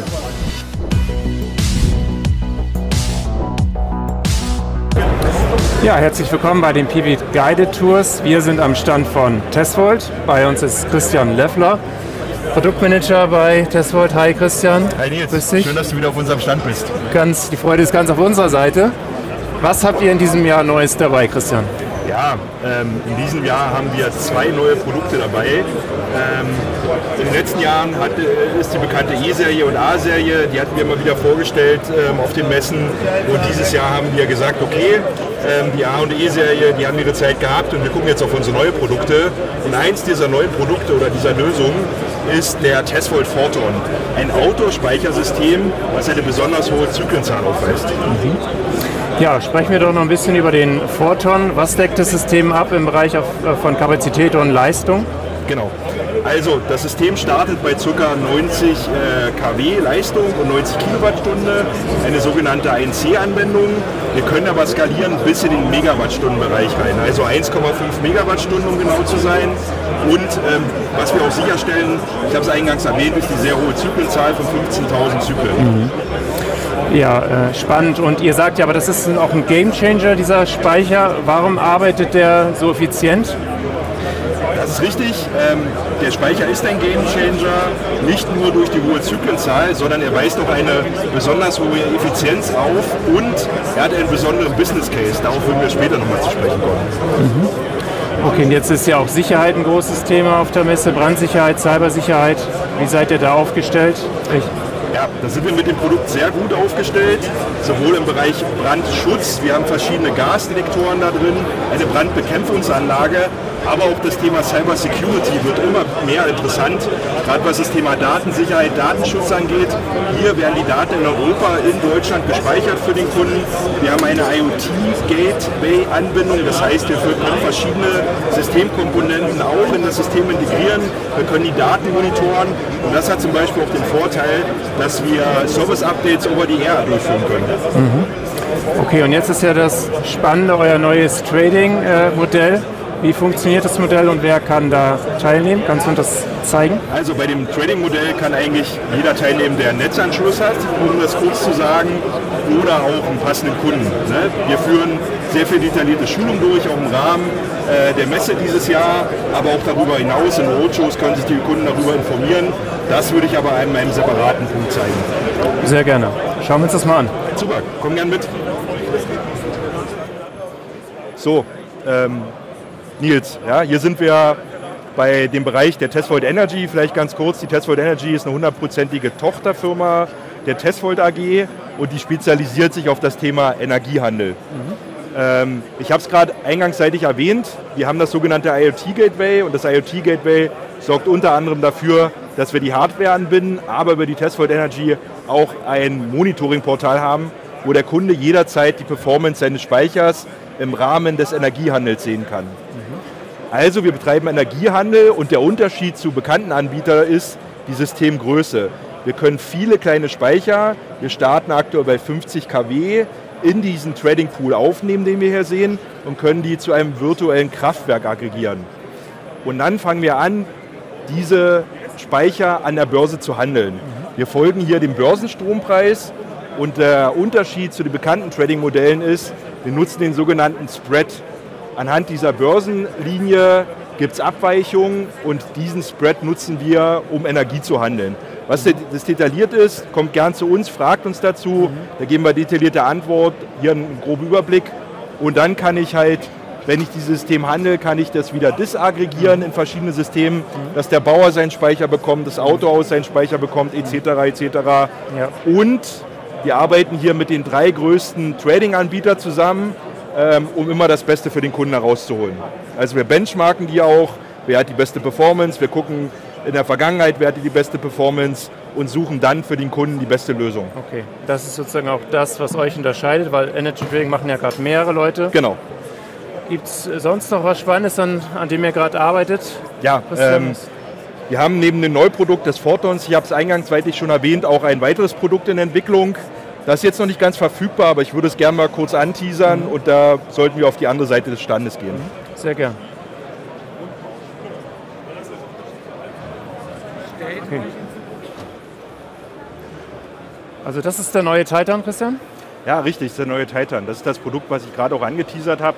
Das ist das erste stackable Gewerbespeichersystem, was angeboten wird. Das haben wir entwickelt. Wir entwickeln seit einer Weile daran, damit es besonders gut wird. Und es weist auch alle Features wie das Thema IoT-Gateway, Cybersecurity. Hier arbeiten wir insbesondere mit der Firma Infineon zusammen. Weist das Produkt auf und es wird voraussichtlich Ende des Jahres verfügbar sein. Wunderbar, Christian, vielen Dank. Das klingt super spannend. Das wird viele Leute interessieren. Und wer jetzt weitere Informationen haben will, der geht einfach auf die Webseite der Firma testvolt.com.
The combination of a C&I storage system and a safety container provides a comprehensive protection against thermal runaways. Let's have a look at the solution from Denius.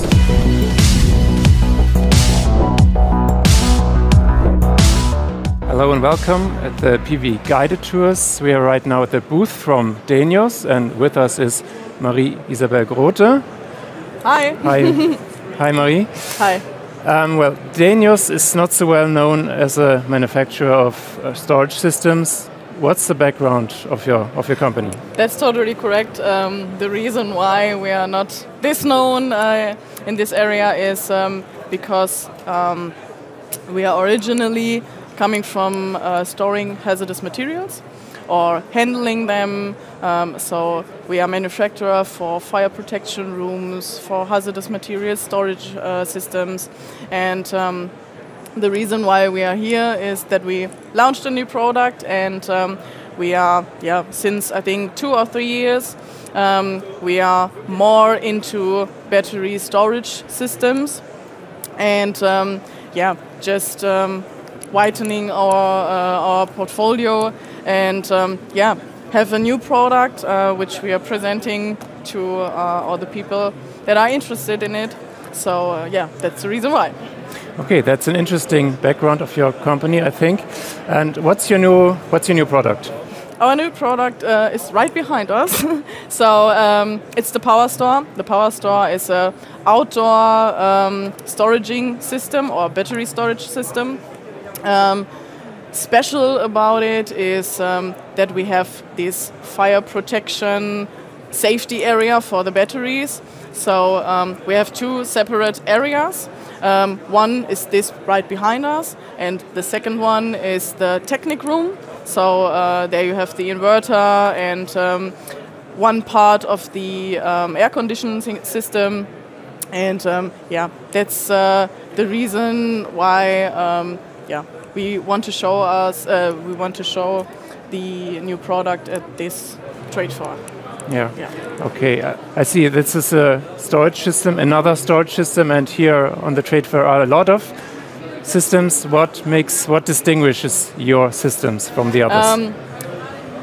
The main point is the safety aspect. So the fire protection thing, and that we are allowed to connect conventional battery storage systems with our know-how from the safety area. So we have this fire protection, we have the extinguishing system.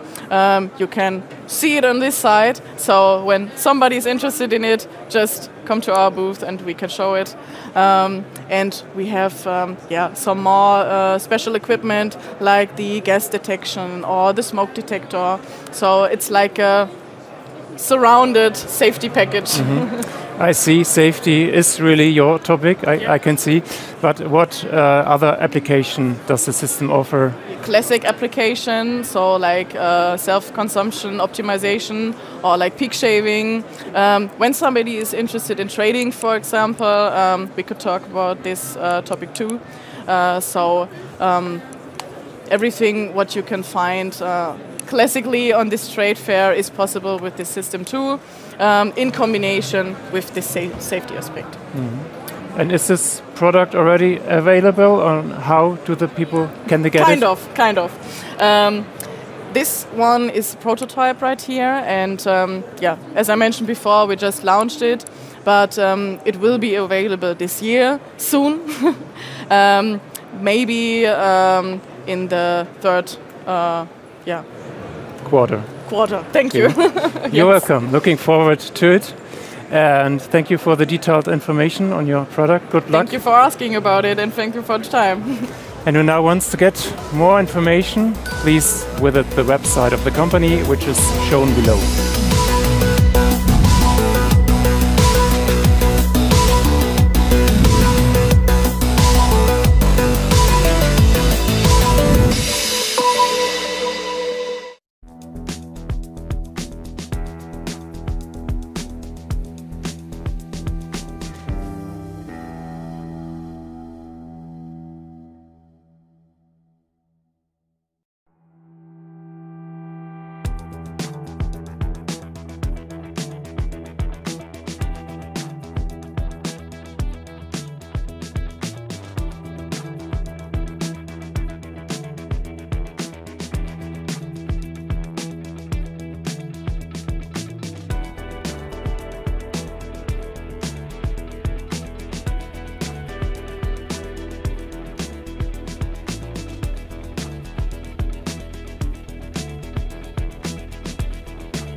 Der Markt für Großspeicher boomt, aber die Sache ist nicht so einfach, wie es scheint.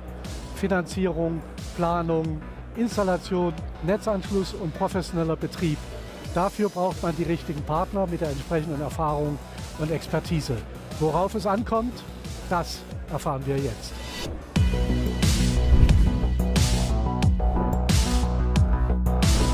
Hallo Herr Hierholzer, Rolls-Royce MTU Solutions, schön, dass wir wieder bei Ihnen sein dürfen. Freut mich auch. Die Sache ist komplex, das Projektgeschäft mit großen Speichern. Welche Erfahrungen haben Sie als Rolls-Royce? Sehr gute Erfahrung, sehr gute Erfahrung. Der Markt boomt, wir kommen sehr gut an, unsere Lösungen kommen sehr gut an und ich glaube auch unsere Expertise spielt uns da sehr gut rein. Zum einen natürlich die maßgeschneiderten, schlüsselfertigen Lösungen, die wir anbieten, hier mit unserem MTU Energy Pack QG. Gleichzeitig aber auch unsere Expertise im Bereich Software-Automation, eigens entwickelt und natürlich über 110 Jahre Erfahrung im Projektsystemgeschäft. Aha, dafür steht ja Rolls-Royce auch. Ganz genau. Für Solidität, hohe Qualität. Das Großspeichergeschäft ist ja was ganz Eigenes. Ja? Also welche Funktionalitäten sind da entscheidend am Ende des Tages? Was müssen die Speicher können? Ich meine, die Speicher müssen natürlich sehr, sehr viele Themen abdecken können. Natürlich auch immer sehr orientiert sich sehr stark nach dem Geschäftsmodell des jeweiligen Kunden, des Betreibers. Ich meine, hier sehen wir Modelle wie Energy Arbitrage, das heißt Energy Trading. Ich kaufe tief, ich verkaufe teuer. Netzdienliche Leistungen, Frequency Regulation, Frequency Services. Das heißt, je nachdem, was der Kunde dann letztlich auch mit der Anlage vorhat, kommt es natürlich auch auf die Funktion dann jeweils an. Aber das sind schon Multitalente, die ganz viele oder mehrere Geschäftsmodelle in einem System abbilden. Ganz genau, also wir haben ja sehr hochflexible Lösungen, weil letztlich auch der Wert des Kunden und des Businessmodells wird natürlich nochmals verstärkt, indem ich Value Stacking betreibe. Das heißt, verschiedene Geschäftsmodelle miteinander kombiniere. Und da wird dann der Business Case erst richtig attraktiv. Und ich glaube, dass das der Fall ist, sieht man heute auch hier auf der Messe. Es ist nochmal einiges voller, es sind nochmal mehr Kunden da. Ja, es boomt ja gerade bei Großspeicher. Sie haben so ein tolles Lego-Modell hier, sieht ja ganz einfach und übersichtlich aus, aber so einfach und übersichtlich ist ja das Projektgeschäft nicht. Also was bieten Sie denn alles an? Ja, hört es bei der Betriebnahme auf oder wo ist für Sie ein Projekt zu Ende? Natürlich hört es nicht bei der Betriebnahme auf. Wir sind natürlich ein Leben lang für den Kunden da und ich glaube, das ist auch eine der Stärken von Rolls-Royce, die Verlässlichkeit zu haben. Das Unternehmen war die letzten 100 Jahre für seine Kunden da und wird hoffentlich auch die nächsten 100 Jahre für seine Kunden da sein. Wir bieten hier natürlich alles an, bis zum Lebensende, das heißt komplett auch dann die Übernahme des Recyclings. Wir bieten Verfügbarkeitsgarantien an und decken das dann natürlich auch ab mit entsprechenden Tools, ob das unser Remote Monitoring Center ist in Berlin, mit dem wir Anlagen in Echtzeit überwachen, oder auch Battery Analytics, das heißt intelligente Algorithmen, die wir erstmalig dieses Jahr hier auf der Messe vorstellen, um die Performance, um die Verfügbarkeit zu erhöhen. Also nicht mit der Übergabe des Schlüssels ist es getan, sondern die ganze danach gelagerte Betriebszeit, Recycling, gehört alles dazu. Ganz genau, bis zum Lebensende sind wir als Partner für unsere Kunden da. Was ist denn ein besonders spannendes Projekt für Sie gewesen oder haben Sie gerade in der Pipeline? Besonders, kannst du was verraten? Ja, besonders spannend würde ich sagen, unser zuletzt gewonnenes Projekt in der Türkei handelt sich um 132 Megawattstunden für die Integration von Wind. Ist damit das größte Projekt in der Türkei aktuell. Geht es dann in die Execution-Phase über. Besonders spannend war es, weil wir hier mit unserem Kunden Polat Energy zusammengearbeitet haben, um eine Euler Hermes Exportfinanzierung möglich zu machen und dadurch das Projekt dann auch erst finanziell haben realisieren können. Ja, das ist ja die Basis von allem. Ganz genau. Ich bedanke mich fürs Gespräch. Ich bedanke mich. Und wenn mich. Sie mehr wissen wollen, dann bitte gehen Sie auf die Webseite, informieren Sie sich und stellen Sie den Kontakt direkt zu Rolls-Royce her.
Unter dem Slogan Building Connections erleben wir heute bei Obo Wettermann ganzheitliche Installationslösungen für Photovoltaik, Blitzschutz und Kabelführung.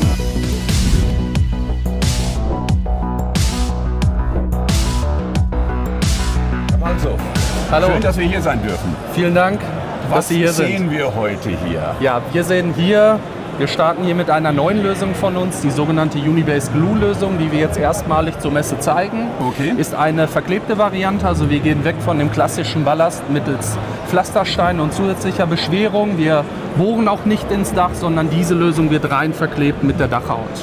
Entweder mit Bitumen-Eindeckung hier gezeigt oder auch mit Kunststofffolien-Eindeckung, also FPO-Folien, genauso tauglich unser System. Okay. Kurze Beschreibung, wie funktioniert es? Wird quasi ein Raum ausgeschnitten, dann wird hier der Träger eingesetzt und dann wird es wieder verklebt. Genau, also es ist wirklich sehr, sehr simpel, man muss gar nichts schneiden. Ich setze den Unibase Glue auf, stülpe die Manschette über, die dann thermisch hier verklebt wird. Alle Teile, die dann in den Unibase Glue kommen, werden rastend aufeinander aufgebracht. Das ist das, was bei uns Magic ist, also schnell, werkzeuglos und ohne zusätzliche Schraube. Klasse, prima. Super. Ja, hier sind wir an unserem bei einer, ich sag mal, Standard-Dachlösung. Richtig, genau. Ist unser Exponat für die Schrägdächer, hier mit Pfannenziegeln eingedeckt. Wir bieten hier auch klassische Lösungen mit Dachhaken. An unseren Dachhaken sind viele Verstellmöglichkeiten, sprich er ist universal. Wir haben oben auch noch eine Schwerlastvariante für schwerere Zonen, wo Wind- und Schneelasten eben stärker sind. Und auch dieses Teil ist Magic, das heißt Schrauben- und werkzeuglos, das aufeinander aufgerastet werden kann. Sehr gut. Genau, zeigen hier noch die schwarze Lösung mit schwarzer Schiene, schwarzer Klemme, um auch hier den ästhetischen Ansprüchen gerecht zu werden. Sehr gut. Kurze Zwischenfrage, gibt es das auch in Silber, also klassisch? Ja, natürlich. Gibt es auch? Genau. Also das ist quasi so die Edellösung. Richtig, genau. Sehr das gut. wäre dann für den höherwertigen Anspruch, vielleicht auf dem Schrägdach, haben das natürlich auch in blanker Ausführung für Flachdächer zum Beispiel. Sehr gut, klasse, spitze. Seit wann haben Sie überhaupt Unterkonstruktionen im Programm? Ja, also ist ein offenes Geheimnis, dass wir da auch natürlich Entwicklungstätigkeiten investiert haben. Wir sind jetzt seit Anfang Februar damit live in Deutschland, sind gerade damit beschäftigt, auch hier international und europäisch auszurollen, sind aber am deutschen Markt noch relativ frisch mit dem System eben seit Februar in der aktiven Vermarktung. Gut, dass wir das heute vorstellen. Jetzt sind wir bei, sieht aus wie Flachdach. Richtig, genau. Das sind unsere Flachdachlösungen. Wir nennen das Ganze Magic PV Flat Basic mit dieser Art von Schiene, inklusive der Beschwerung. Und das Magic PV Flat Pro System mit dem Unibase, den wir gerade schon gesehen haben, allerdings jetzt hier mit Pflastersteinen für den Ballast. Okay. Genau. Und hier kommt am besten das raus, was wir unter Building Connections verpacken, eben vernetzte Lösungen mit einem breiten Spektrum an verschiedenen Anwendungen für auch Cable Management, für gegebenenfalls Brandschutzanwendungen überhalb von Brandwänden, sprich Brandabschnitten oder auch äußeren Blitzschutzeinrichtungen, wie eben der Fangstange, die wir hier auch mit andeuten. Das ist das, was uns ausmacht. Ist diese Richtig, Standard. genau. Okay. Das ist das, was uns da wirklich ausmacht, wofür wir auch stehen, eben nicht nur für einzelne Produkte, sondern für ganzheitliche Lösungen. Die Systeme untereinander sind natürlich vernetzt. Wir können ganzheitliche Planungen auch anbieten, sprich wenn der Kunde hat Projekte und stellt uns dort Anfragen, dann können wir auch hier eine ganzheitliche Planung vornehmen. Kurze Zwischenfrage, vernetzt, was muss ich mir unter vernetzt vorstellen? Genau, also am besten ist das immer mit zu erklären, wenn ich zum Beispiel einen Blitzschutz habe, eine Blitzschutzeinrichtung, muss ich Trennungsabstände einhalten zu metallischen Teilen. Und das ist eben dann auch unser Job, unser Know-how, dass wir ganz genau sagen, okay, hier kommt dieser und jener Oberartikel zum Einsatz, damit die Anlage auch sicher ist. Auch im Falle von, es wird hoffentlich nie passieren, aber ein Blitzeinschlag, dass dann Komponenten nicht beschädigt werden, wie die Unterkonstruktion des PV-Systems. Würde ein Kunde bei Ihnen auch eine ganzheitliche Auslegung bekommen können? Übernehmen Sie das? Genau. Wir haben ein eigenes Planungstool jetzt nur für das Montagesystem aktuell, was wir auch hier zeigen mit am Stand. Wir können darüber hinaus aber eben auch Trennungsabstände kalkulieren, Kugelverfahren eben entsprechend anwenden, sprich für den Blitzschutz. Also wir bieten eine komplette Planung, gerne auch im 3D, also über vernetzte Systeme und entsprechender Software. Perfekt. Kommen wir jetzt gerne zur Freifläche. Das ist das dritte größere System hier im Bunde. Auch an die Freiflächen haben wir natürlich gedacht. Bieten hier auch wieder ganzheitliche Lösungen. Sprich, auch hier werden Sie die Fangstangen wiederfinden. Wir haben Möglichkeiten, Cable-Management-Systeme mit an die Gestelle anzubringen, können hier Überspannungsschutzlösungen mit integrieren zum Schutz der Wechselrichter beispielsweise und. Also auch hier wieder beim kompletten Paket, das Sie anbieten. Genau. Gibt es noch irgendwas zu den, das ist verzinkter Stahl? Richtig. Genau. Ja. Also klassisch. Genau. Werkzeuglos oder mit Werkzeug? Ja, also ehrlich gesprochen, hier wird natürlich auch noch etwas geschraubt. Das sind sehr konservative Systeme, wie Sie schon sagen, torfvoll verzinkter Stahl, sehr, sehr robust und langlebig.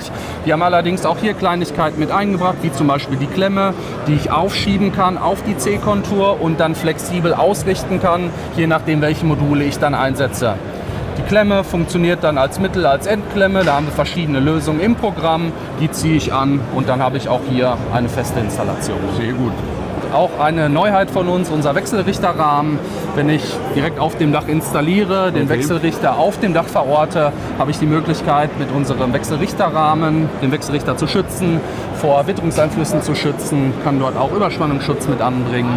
Also ja, auch wieder alles fix und fertig. Und man könnte rein theoretisch, also jetzt mal so als Elektriker betrachtet, auch schon vormontieren und dann das Ganze aufs Dach mit dem Kran heben zum Beispiel. Zum Beispiel. Ja auch wieder Zeit. Genau. Sind vorkonfektionierte Lösungen. Unsere Lösung bekommen Sie zwar nicht vormontiert, aber so konfektioniert, dass die Teile abgezählt sind. Ist also ein kleiner Bausatz, den ich natürlich auch zum Beispiel vor Ort oder nicht auf dem Dach vormontieren kann. Sehr gut. Dann haben wir hier noch Kabellösungen, habe ich gesehen. Genau. Das ist das, wofür wir auch schon lange Zeit hoffentlich bekannt sind bei unseren Kunden. Sprich hier nochmal ein Abgriff über unsere Cable-Management-Lösungen, egal ob Gitterrinne oder Kabelrinne. Da können wir sehr, sehr viel bieten. Davon dann losgelöst, hier noch mit der Brandschutz gezeigt, mit den Lösungen für Kanal und auch Bandage. Das sehen wir da oben, ne? Richtig, genau. Hier in der Mitte an der Wand. Klassische Feuerbremse, dass das Feuer nicht überspringt. Genau, für die Brandfortleitung zur Verhinderung, wenn ich Brandabschnitte eben unterbrechen muss. Und last but not least unsere isolierten Blitzschutzsysteme. Blitzschutz, genau. Sehr massiv alles. Richtig. Genau. Sehr gut. Ist oftmals dann auch notwendig, gerade wenn ich Trennungsabstände nicht einhalten kann, haben die auch professionelle Lösungen für Premium-Lösungen, sodass ich da Trennungsabstände auf ein Minimum reduzieren kann, um die Anlage eben sicher auszulegen. Sehr gut. Last but not least, das, was wir gerade auch schon in der Anwendung gesehen haben, hier noch einmal losgelöst, isolierte Blitzschutzleitungen, die wir auch anbieten, um die Installation dann auch hier sicher zu machen. Wir haben Premium-Lösungen im Programm, wodurch wir dann Trennungsabstände reduzieren können, damit eben kein Überschlag stattfindet, wenn ein Blitzeinschlag mal vorkommt, was hoffentlich nie passieren wird, aber auch dafür bieten wir dann entsprechende Lösungen. Sehr gut und sieht alles sehr massiv aus. Absolut und das ist dann auch teilweise wirklich notwendig. Sehr gut. Und für weitere Informationen klicken Sie den Firmenlink auf der Website.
Neue Module, mehr Effizienz, mehr Power und eingebaute Intelligenz. Wie das funktioniert, das erleben wir heute bei ICO Germany und sprechen mit dem Mann, der es entwickelt hat.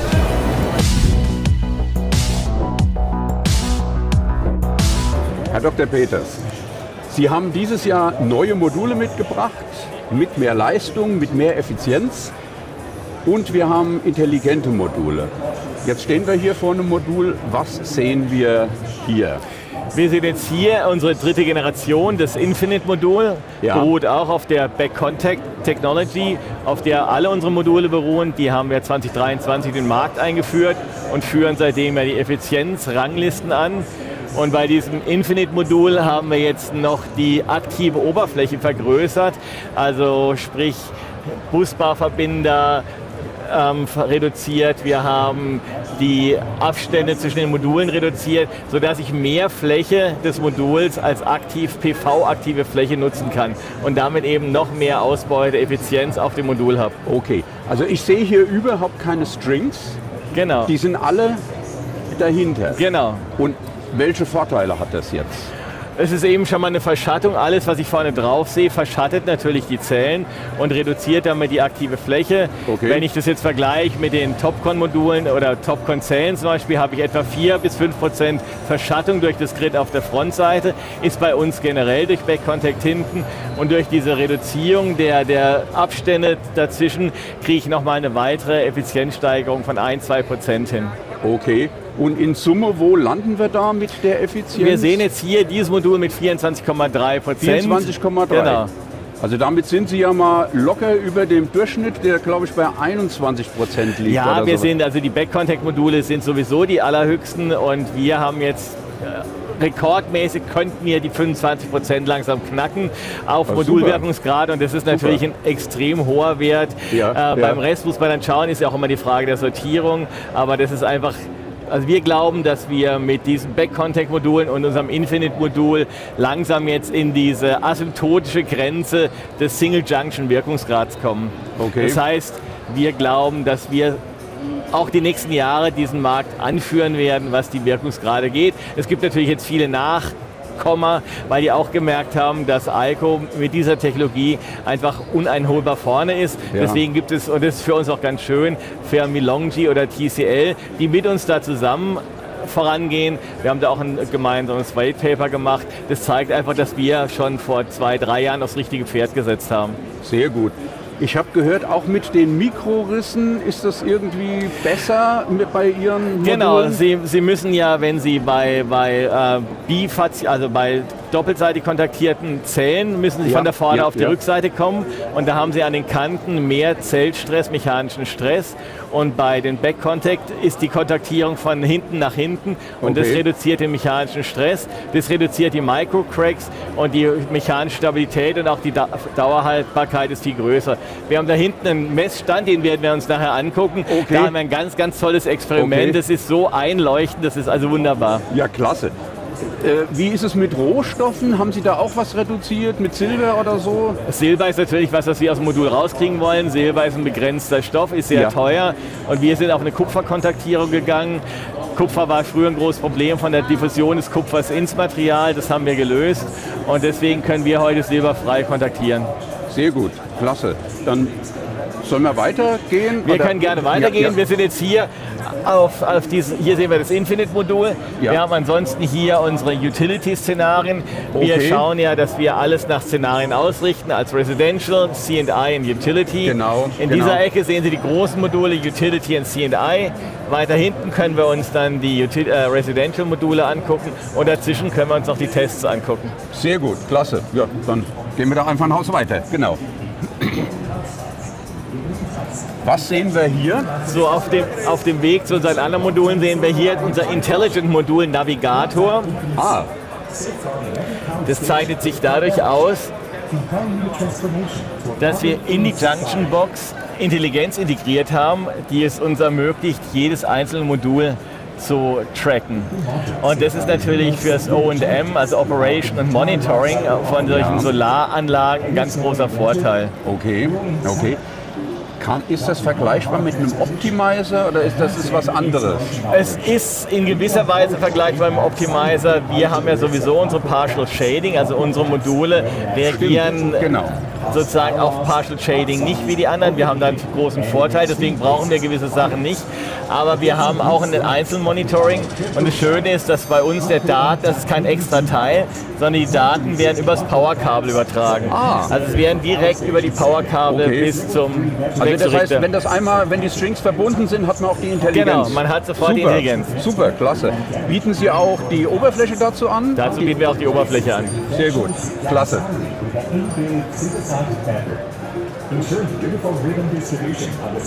Was sehen wir jetzt hier? So, hier haben wir unseren Micro-Crack-Stand. Wir haben das ja gerade angesprochen. Den Vorteil dieser Rückseitenkontaktierung, der die mechanische Stabilität erhöht. Und hier haben wir einen sehr schönen Aufbau, an dem man das mal live sehen kann. Ich finde, sehr eindrücklich sehen kann. Wir haben 2 Kilo Gewicht, was hochgehoben wird, fallen gelassen wird auf die Zelle. Und man kann hinterher das Resultat live sehen, wie eine doppelseitig kontaktierte Zelle aussieht und wie unsere rückseitig kontaktierte Zelle aussieht. Der Kollege wird den Versuch jetzt gleich starten und dann können wir das uns angucken. We can start now. Zuerst, das ist der Topcon.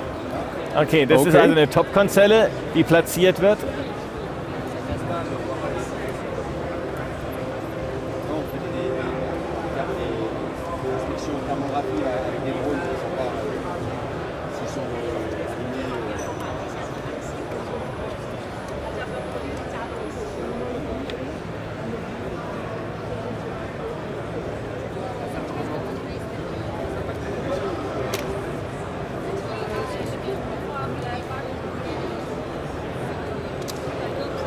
Die Zelle wird beleuchtet.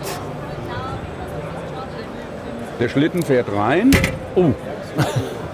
2 Kilo werden fallen gelassen. 2 Kilo sind das? Genau. Und jetzt fährt die Zelle raus. Wir sehen das Resultat. Okay. Also eine zersplitterte Zelle.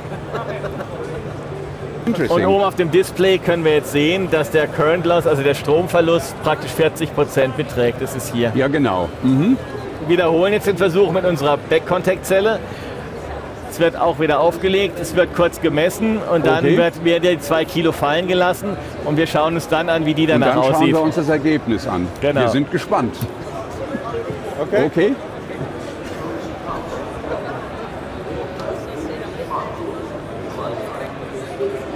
Die Zelle wird kontaktiert.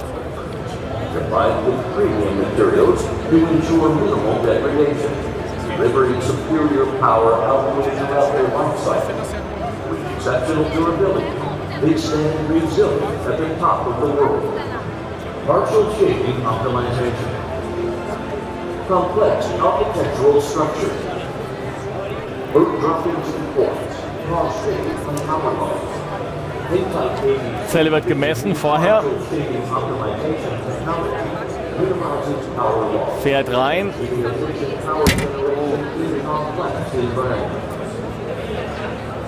2 Kilo.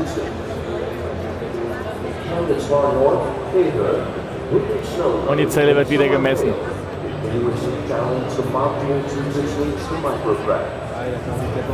Wir sehen jetzt hier bei unserer Zelle einen Verlust von 14% im Strom, verglichen mit den 39% bei der Topcon-Zelle. Und das zeigt eben sehr deutlich den Vorteil von der Backkontaktierung für Microcracks. Natürlich ist das ein extrem harter Test, den wird es in der Realität nicht geben, aber man kann sich dann eben vorstellen, was gerade bei der Installation, wenn die Installateure drüber laufen, was bei starker Windlast mit den Modulen passiert. Was bei einem Hagel passieren was könnte. Bei Hagel passieren also kann. Ich meine, wir haben hier noch eine praktisch funktionierende Zelle. Ne? Genau. Das ist also vielleicht 20, 30 Jahre Degradation oder sowas vergleichbar. Genau, das ist unser Ding. Wir sehen in der Degradation eben deutliche Vorteile dabei. Und das ist das, damit gehen die LCOEs runter. Wir brauchen ja, am Schluss ist das Produkt Strom. Und natürlich ist das Wichtige, dass der Strom so günstig ist wie möglich.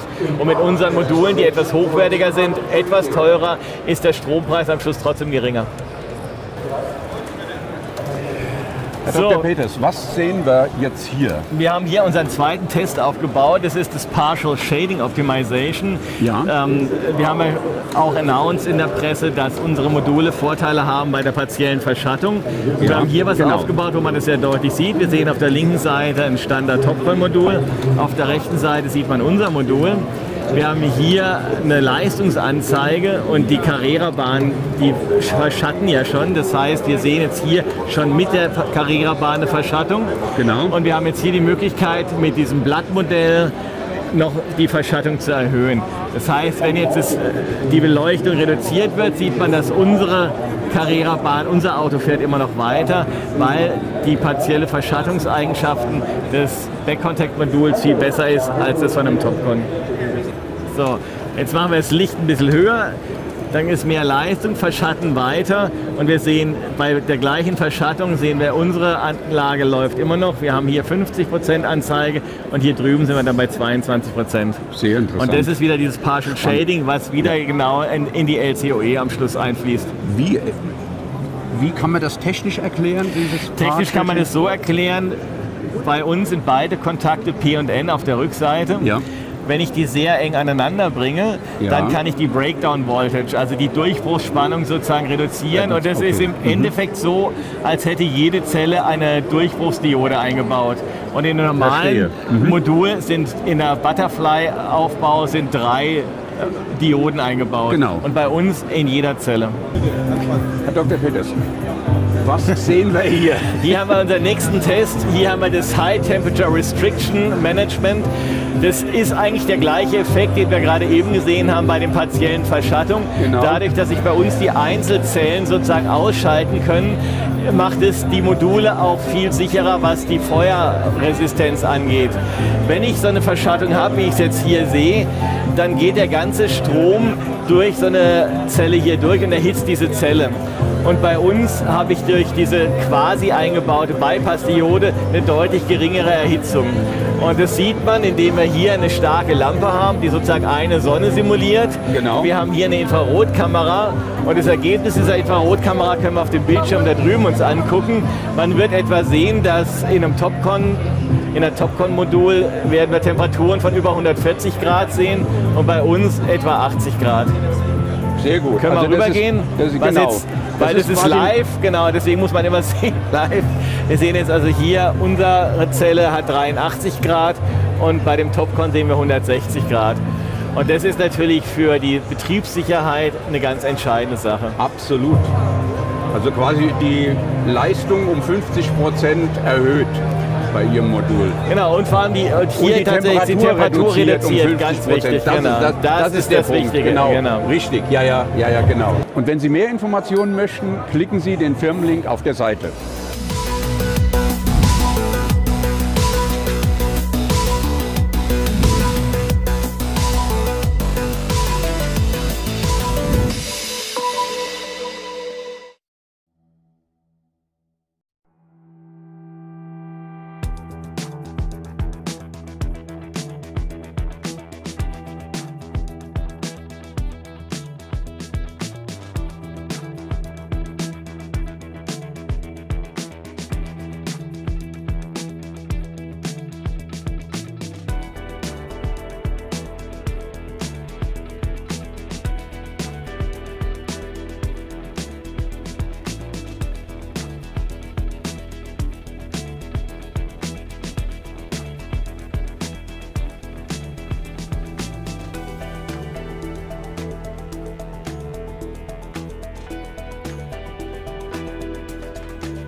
We are going to see SolarVita, a Chinese company that is tackling the energy transition in a complete way with a complete portfolio. How they are going to do this and what their philosophy is, we are learning now.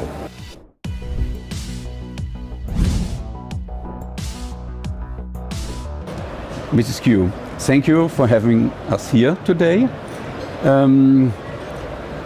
You have a very nice booth. You traveled all the way from China here.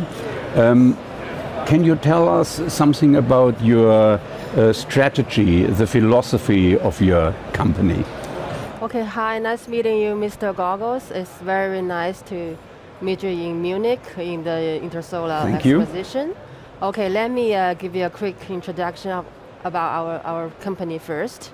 SolarVita is part of Skyworth Group, which has been around for over 37 years of the founding experience, and we are very good in manufacturing, electronics, and house appliance, and supply chain management.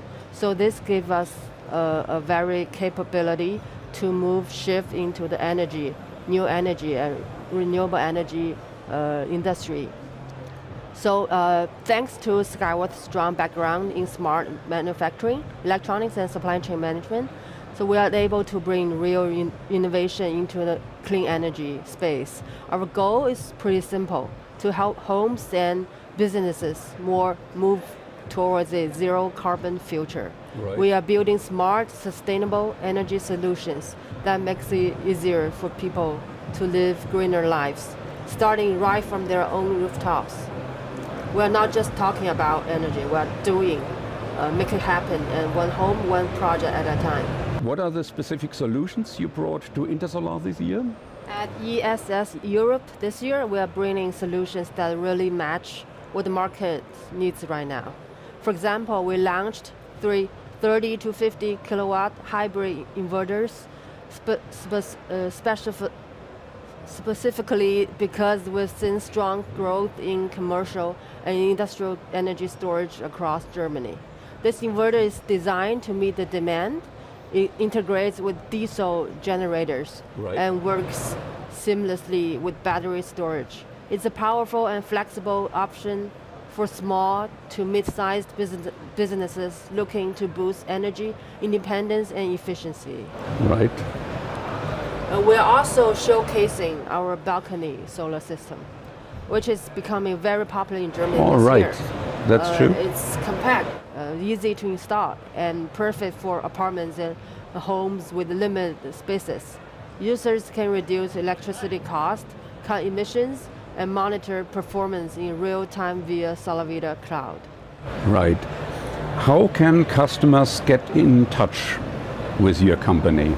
Well, customers can easily connect with the SolarVita through our global distribution network, building in collaboration with international distributors and installers. We have many trusted local partners right here. So customers can reach us easily through our official website and social medias like LinkedIn, Facebook, and YouTube, where we regularly share updates. For local support, we have offices in Ashburn, Germany, and Milan, Italy, to provide timely assistance and strengthen our connection with the partners and customers across Europe. Okay. Can you give us an outlook on your strategy for the German and maybe a broader view on the European market? Yes, of course. Europe is clearly accelerating its energy transition, and Germany is the and the center of this market. So for us at SolarVita, this isn't just a market, it's a strategic priority. So we are seeing strong momentum in residential and commercial solar, agriculture PV, and especially energy storage. That's exactly why we are designing products like our 30 to 50 kilo hybrid inverter to meet the growing needs for C&I storage in Germany. With offices in Germany and Italy, we're committed to growing with our partners here offering not just products but tailored long-term energy solutions. This series is our on-grid inverter series. Right. So this one's for residential. This from 1 to 6 kilowatt. Right. And this one is from 15 to 25 kilowatt. Right. This can both use for residential and CNI. And this is 30 to 50, which is the new product we are having this Intersolar this time. Right. This is only for commercial and industrial customers. Okay. We just tailor-made it for this market. So now we are going to see rooftop systems, which is also a part of your portfolio. This is our module. Right. This actually is in color blue. Right. We have module of anti-dust, and right. colorful and pioneer. We have 3 kinds of modules to fit different needs of customers. So this one module can be from 420 watts to 440 watts. Right. And as this transparent module, you can see the mounting system under that. The mounting system is also from you. From yes, your company, we manufacture mounting system by ourselves. We have factories in China, to do mountings. We have 30 tons of mounting manufacturing each year. Wow. Yeah. Okay. Okay. And this is something. This is a balcony system you are offering. This is a balcony ESS system for people living in a small house and apartments. Right. They don't have enough space to install such a whole solution of PV. Yeah. So they just put 1 or 2 panels on the balconies with less than 800 watts the voltage. And they don't have to register for the government. They just can buy them as a house appliance and plug in. And plug in the socket. And it's generating electricity. It's very fancy. Great. Yeah. So this one is our solution for balconies. It's black, black panels, which is more prettier, which has a good looking. And generates for maybe 5 kilowatts hour per day. All right. Enough is sufficient for TV or house appliance using. Absolutely. Every day, Okay. And this model shows the whole portfolio, everything that's possible, I think. Yes. This is our business of EPC. Right. We do constructions, procurement, and services, and maintenance in a one-stop whole solution, comprehensive solution. And this is what we do for residential PV, for solutions for residential households. Right. And this is for offices, like offices. Okay. Yeah, and this is for factories and big factories. And this is for maybe schools. Maybe we have for different things. Yeah. And for basketball courts and soccer courts. Yeah. So we can do every scenario of the PV solution to our customer, from install, off and after sales in a row. Yeah. Including after sales. So it's basically a one-stop solution you offer for everything. We can respond to if you have any problems. We can respond in 24 hours. In 24 hours responding time. Because we are number 2 in China. We have accumulative 20 gigawatts in the past 5 years. So we are number 2 in China, and we have many services and customers team to do the service. Great. And we have many stops and many service stations, I guess. Distributors to do this. Perfect. Okay. Thank you very much, Mrs. Kiel. And if you want to know more about SolarVita, simply go to the website and click the link below.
The market for mounting systems is very difficult.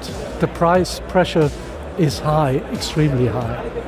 And the suppliers try to act with innovations, and here with K2 Systems we want to know who the hook is Kai and what does it mean from base to peak.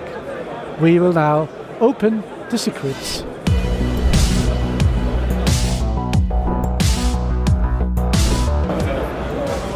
Hello, Ms. David. Hello, Mr. Schwarzkopf. K2 Systems. We meet every year here at Intersolar. I'm very glad to be here. So please tell me, open or lift the secret, who the hook is Kai. First of all, welcome, and it's always a pleasure having you here. This year we launched Kai. Kai is our K2 AI agent. He's still a little baby. He's still learning a lot. He's showing the K2 universe for products, services, all what you need to know. And let's say he's learning. We developed it by ourselves, and it's a learning AI agent. So it's 24 hours? Yeah, 24 hours, 7 days a week. You don't have to feed it, but with information. That's it. Yeah. We give him information, and he learns out of all these informations, bringing the appropriate answer. And let's say it should be, our vision is like the installer, these everyday questions he can find with Kai. So it's easy. When you have a question Saturday evening, he finds an appropriate answer. But if he has really special questions for tailor-made projects, etc., there, of course, our service will help him to find a good solution. So the motto of K2 Systems on this Intersolar this year is from base to peak. What do you mean with that? From base to peak. For the ones who know, let's say we all see that the market, the European market, is shifting more towards commercial and industrial, and our D-Dome system is quite famous. And the D-Dome has one thing, the base rail and the base, which is where you put in the clamp on the bottom part, and then we have the peak where you have the higher part. So we will show from the base, which is also our software, to the peak, everything within our K2 universe. The universe, but we are in Europe. Yeah, it's not the universe, but it's Europe. So how is the business in Europe developing? Let's say Europe is our main market for K2, even if we have subsidiaries in the US, Mexico, etc. And what we see is, let's say, in the whole European countries, there's a shift, or there's somehow also some hurdles in the moment. Some markets are going very well, some have some hurdles. Yeah, it's very volatile. Yeah, very volatile. And it's in all the countries, it's shifting towards C&I and also shifting towards utility scale. But what we also see is that bread and butter, which is still going on, which are small residential, but also that one is a little bit less than the previous years. What we are, let's say, we see each other, we see us as a European manufacturer. As a European manufacturer, we have somehow also responsibility, and that one is 85% of our products are made in the European Union, and there we can guarantee the ESG criteria. So 85% of the raw materials and of the components are coming from the European Union. And this is more and more important to your customers? Yeah, let's say it finds a good feedback. They like it. And if you combine it, as we do it, with digital services, you're not only talking about price, but we are talking about solutions. And that's the add-on. And then, of course, more or less it will also come with public tenders, etc., where through the Net Zero Industry Act also these answers, having production in Europe, will bring an added value also in these tender projects. So the prospects are good? Yeah. I wish you good luck here with the business. Thank you so much. It's always a pleasure. Yeah. And I will look forward. If you want to learn more about K2 Systems and all the innovations, please refer to the website.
Kombi aus Gewerbespeicher und Sicherheitscontainer bietet umfassenden Schutz vor Thermal Runaways.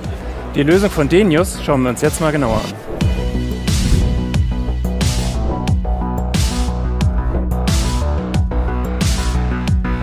Hallo und willkommen zum PV Guided Tours. Wir sind hier am Stand von Denius. Bei uns ist Marie-Isabel Grote von Denius. Marie, jetzt ist Denius ja noch nicht so bekannt als Hersteller von Speichersystemen. Warum seid ihr hier? Was ist euer Hintergrund? Grundsätzlich, Denius als solches kommt tatsächlich ursprünglich aus der Gefahrstofflagerung. Also alles, was irgendwie mit Umweltschutz, Gefahrstoffhandling, Gefahrstofflagerung zu tun hat, da sind wir im Prinzip wiederzufinden. Machen das Ganze seit fast 40 Jahren jetzt mittlerweile und haben dann über die Jahre hinweg uns eben immer mehr, ich sag mal, in die Batteriesparte entwickelt und haben da unser Portfolio eben ausgeweitet.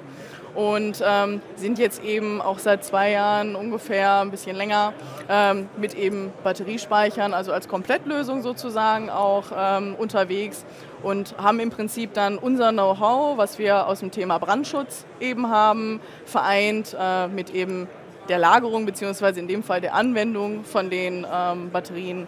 Und genau, darum sind wir im Prinzip hier. Wir haben jetzt unser neues Produkt mitgebracht und wollen das eben hier vorstellen und genau. Ja, du sprichst es schon an, euer neues Produkt. Was ist das genau? Genau, wir sehen das Ganze hinter uns. Das ist unser Power Store. Gibt es in verschiedenen Ausführungen. Normalerweise ist die Tür übrigens geschlossen. Ja, klar. Wir haben es jetzt natürlich nur für die Messe hier einmal zu Anschauungszwecken offen gelassen. Ist ein voll integrierter Batteriespeicher im Prinzip, mit eben hier einmal den Batterieracks. Hinter dir sieht man dann eben noch den entsprechenden Technikraum, der dazu gehört. Und genau, wie gesagt, 2 Ausbaustufen sind davon erhältlich. Wir sehen jetzt hier die kleinere Variante. Das hier ist übrigens noch der Prototypenstatus, ist eben wie gesagt ganz neu. Wir haben es jetzt auf der Messe hier gelauncht und ja, haben unsere Besonderheiten so ein bisschen quasi einmal präsentiert und was eigentlich dieses Produkt ausmacht letztendlich ist eben, wie ich schon gesagt habe, da wir eben aus dieser Gefahrstofflagerung, Brandschutzthematik kommen, dass wir hier um den ganzen Batterieraum eine Feuerisolierung haben oder feuerhemmendes Material und eben die ganzen sicherheitstechnischen Ergänzungen noch mit dazu gepackt. Wir sehen natürlich hier ganz normal die Klimatisierung, die mit bei ist. Wir haben eine Einspeisung für Löschwasser, kann genutzt werden, muss nicht genutzt werden. Vorteil ist eben, dass das Ganze dann auch autark funktioniert. Also es muss jetzt keine Wasserleitung oder so zusätzlich gelegt werden. Und das Ganze eben abgekoppelt ist vom Technikraum. Das heißt also auch, wenn jetzt da irgendein technischer Defekt aus welchen Gründen auch immer entstehen sollte, dass es eben nochmal brandschutztechnisch auch voneinander getrennt ist, sodass eben das dann nicht auf die Batteriemodule übergehen kann. Ich sehe schon, Sicherheit ist euer Kernthema. Sicherheit ist unser Kernthema, genau. Was kann der Speicher trotzdem noch an Anwendung? Was deckt ihr ab an Kapazität und Leistung? Wir können die, ich sage jetzt mal in dem Bereich klassischen Anwendungen mit abdecken, sprich Eigenverbrauchsoptimierung beispielsweise oder Lastspitzenkappung natürlich. Wenn es in den Bereich Trading geht, haben wir da mittlerweile auch Möglichkeiten tatsächlich. Ist im Prinzip immer so ein individuelles Abstimmen. Wir bieten unseren Kunden auch immer die Möglichkeit einer Auslegung an. Also sprich, wenn er noch gar nicht so richtig weiß, okay, in welche Richtung geht es eigentlich, was ist für mich das Sinnvollste, in welcher Zeit könnte sich das beispielsweise amortisieren, dann können unsere Kunden gerne auf uns zukommen. Wir sind da auch total offen, was, ich sag mal, den Kundenkreis aktuell noch angeht. Also sei es jetzt wirklich Nutzer für eben den Eigenbedarf oder Richtung Solateure oder so, die dann eben selber installieren würden auch. Da sind wir komplett offen, wie gesagt. Und jetzt gibt es ja sehr viele Speichersysteme auf der Messe. Was hebt euch ab? Was unterscheidet euch? Im Prinzip das, was ich eben schon gesagt habe. Also dieses Sicherheitsthema ist eben ja, eine Besonderheit. Wir haben sehr viel Wert darauf gelegt, dass wir die PGS 37.1 erfüllen, also die holländische Richtlinie, die eben existiert zum Thema Sicherheit für Batteriespeicher und eben auch den BVES-Leitfaden, also sprich Brandschutz, Gasdetektion, die Temperaturanforderungen, Löschsysteme und so weiter. Das ist das, was wir eben dazu beigesteuert haben. Ansonsten sind jetzt, sage ich mal, die batterietechnischen Lösungen etwas, was bekannt ist. Ja, verstehe. Und ist das Produkt schon erhältlich und wie kommen die Leute daran? Die Leute kommen daran, indem sie es bei uns anfragen oder gerne bei uns am Stand vorbeikommen. Genau, wie gesagt, wir haben es jetzt gerade gelauncht. Erhältlich wird es definitiv dieses Jahr noch sein. Sind gerade noch in der Serienfertigung tatsächlich oder dabei, die Serienfertigung zu finalisieren. Und dann wird das voraussichtlich Richtung Q3 erhältlich sein. Und ihr bietet auch Schulungen an für Partner, die installieren? Unter anderem, genau. Auch da individuelle Bedürfnisse werden erhört, sage ich mal. Genau, also je nachdem, was gefordert wird, können wir da drüber sprechen und da auch einfach gerne auf uns zukommen und dann schauen wir, wo die Bedürfnisse sind und wo wir liefern können. Wunderbar, klingt sehr spannend, Marie. Viel Erfolg mit dem Produkt und auch auf der Messe. Und wer jetzt mehr Informationen möchte, geht einfach auf die Webseite des Unternehmens, die hier unten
The slogan Building Connections is programmed at OBO Betterman. The company offers complete installation solutions for PV, including high voltage protection and on-roof installations. How this works and what they offer, we will see now.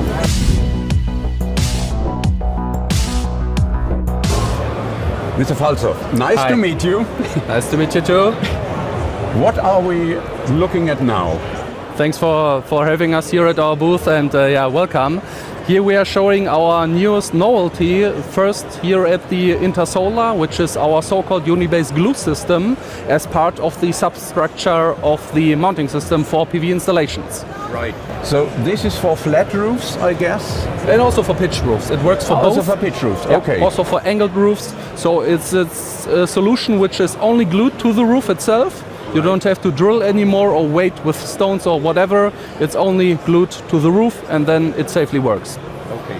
How is a connection made between the beam and the... The connection is what we are calling magic in the OBO world, Right. which is screwless and toolless mounting. So you don't have to use any additional tools. You just and simply click onto each other and then it's perfectly around.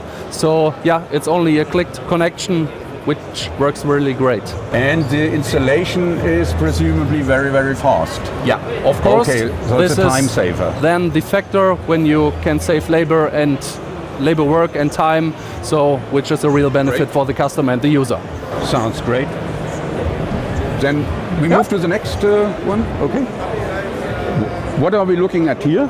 This is our solution for pitched roofs, so with classic tiles on pitched roofs, so residential or also sometimes commercial buildings.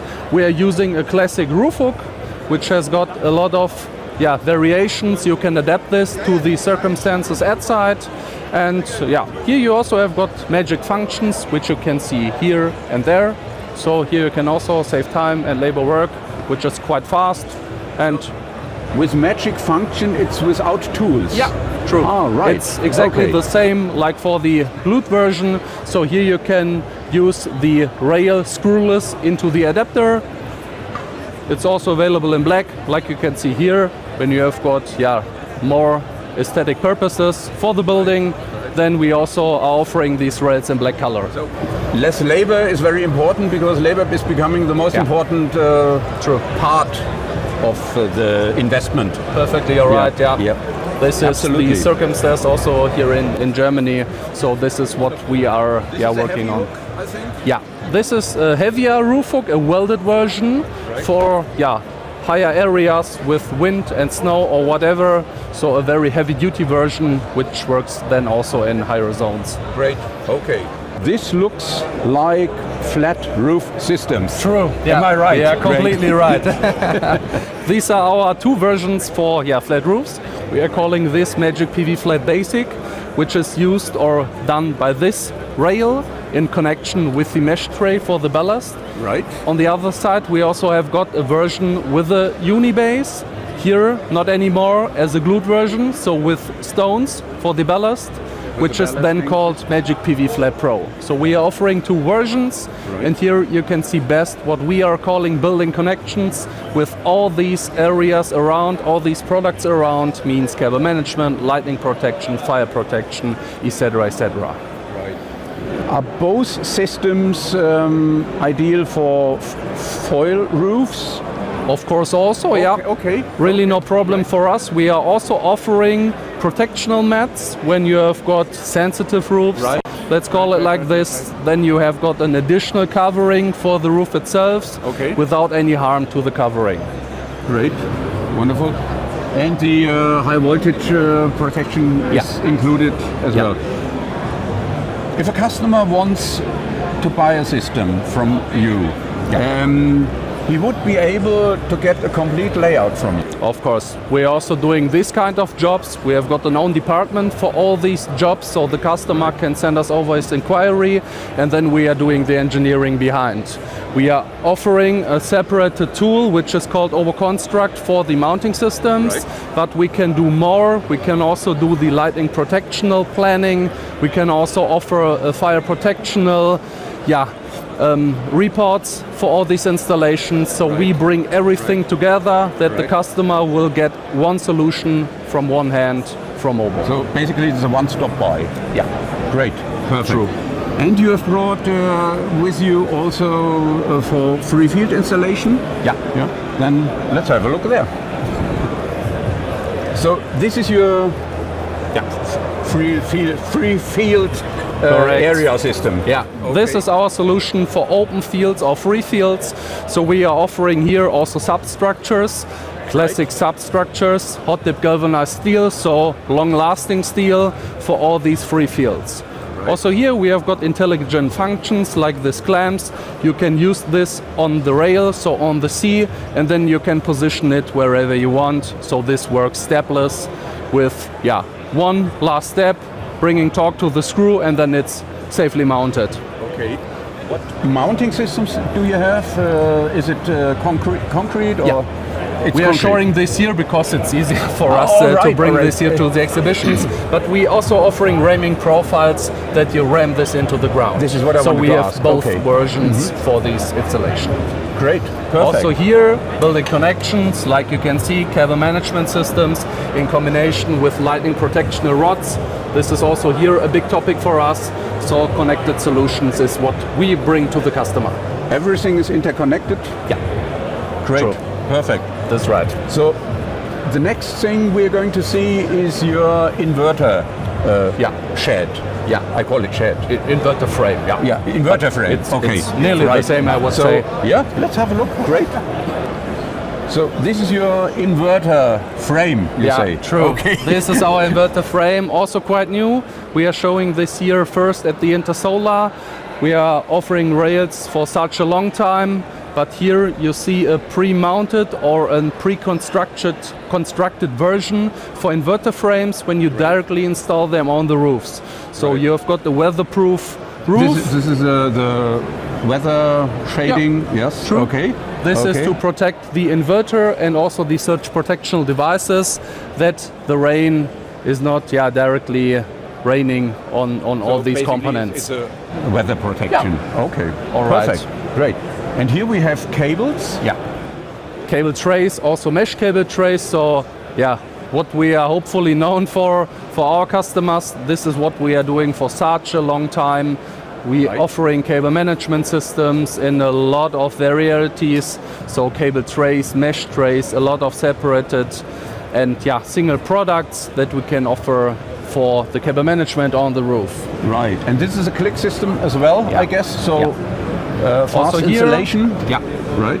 Nearly everything is clicked onto each other. Also the roof or the covers here are clicked on the mesh trays. And secured with a metal bandage. Yeah. In case there is a lot of wind, then we recommend to secure this additionally with a strap. Absolutely. But for normal installations, it's enough to click on these cover to the mesh tray. Perfect. This looks like fire protection for the roof. This is what we saw before on the flat roof. So our fire protectional solutions at the left-hand side with the duct, on the right-hand side with the wrap.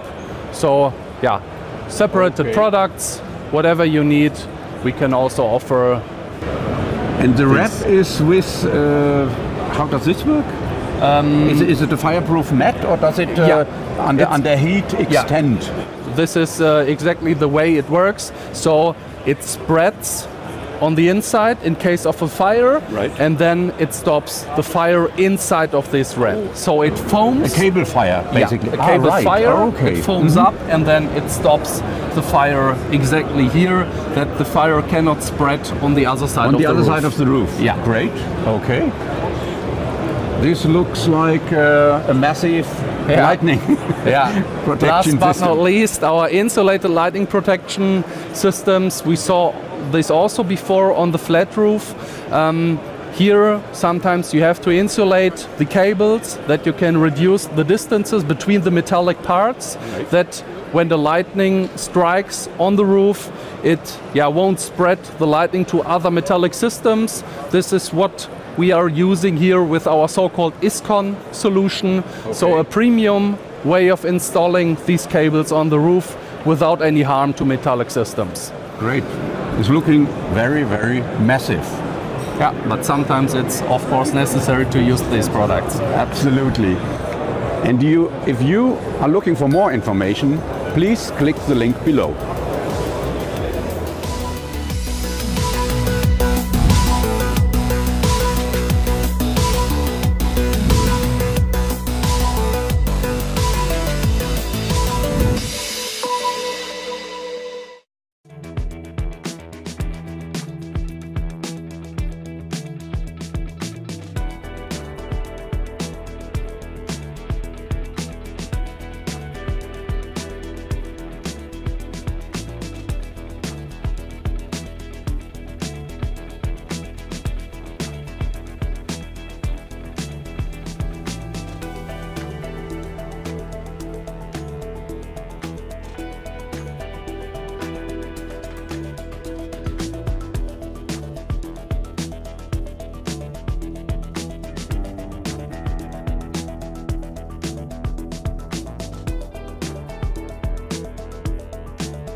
Fennicon presents the Industrial XL in a new container design. There are two more innovations for the C&I storage systems. Let's have a look.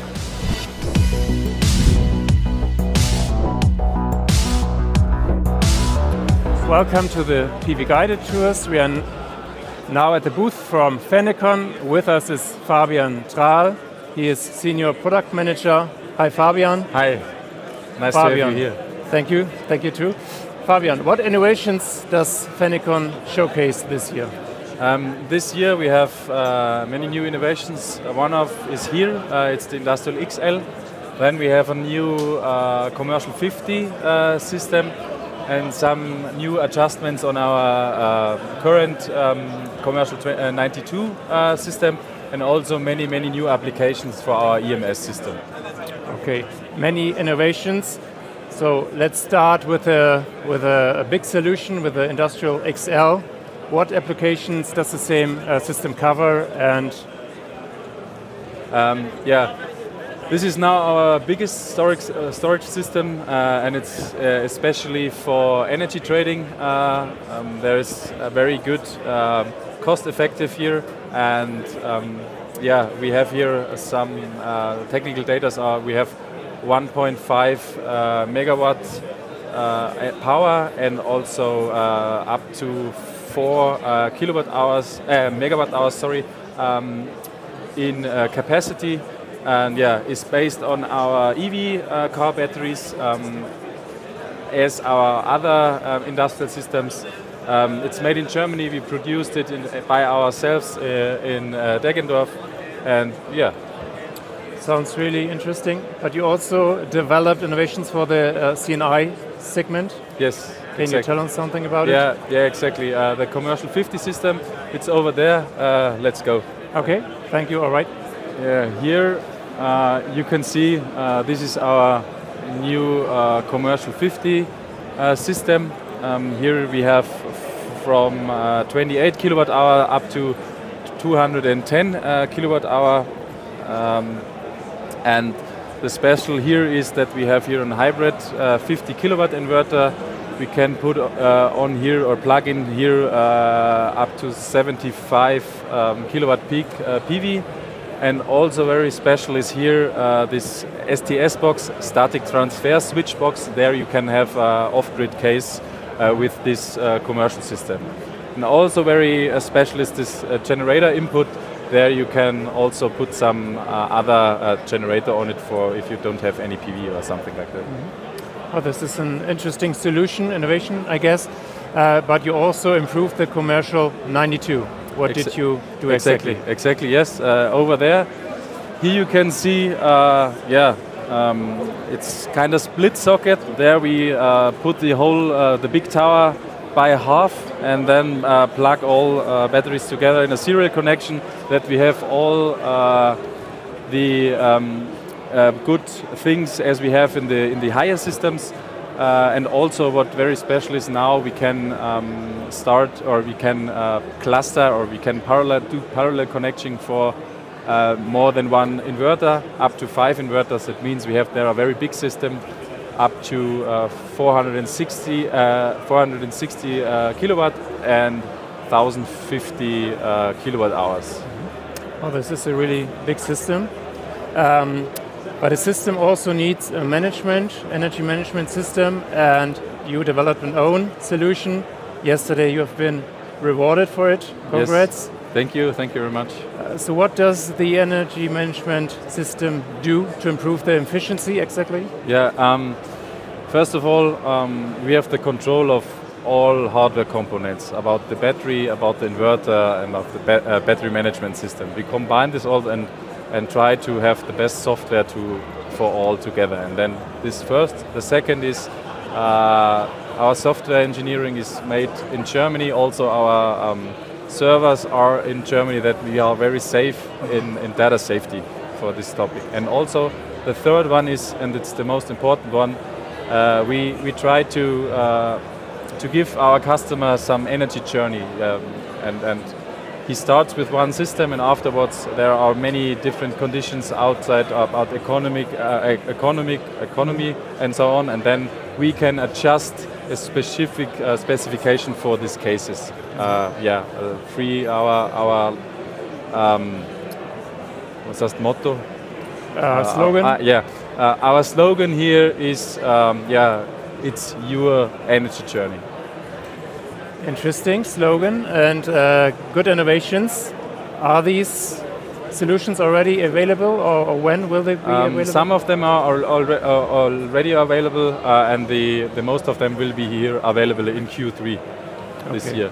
I see. I wish you good luck with this, Fabian. Thank you for this interesting insights in your technology. Thank you. And who now wants to get more information, please visit the website of the company, which is under the video.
Der Markt für Montagetechnik ist hart umkämpft, der Kostendruck enorm. Mit welchen Innovationen können die Anbieter dagegenhalten? Hier bei K2 lernen wir, wer ist Kai und was verbirgt sich hinter dem Motto From Base to Peak. Diese Geheimnisse lüften wir jetzt.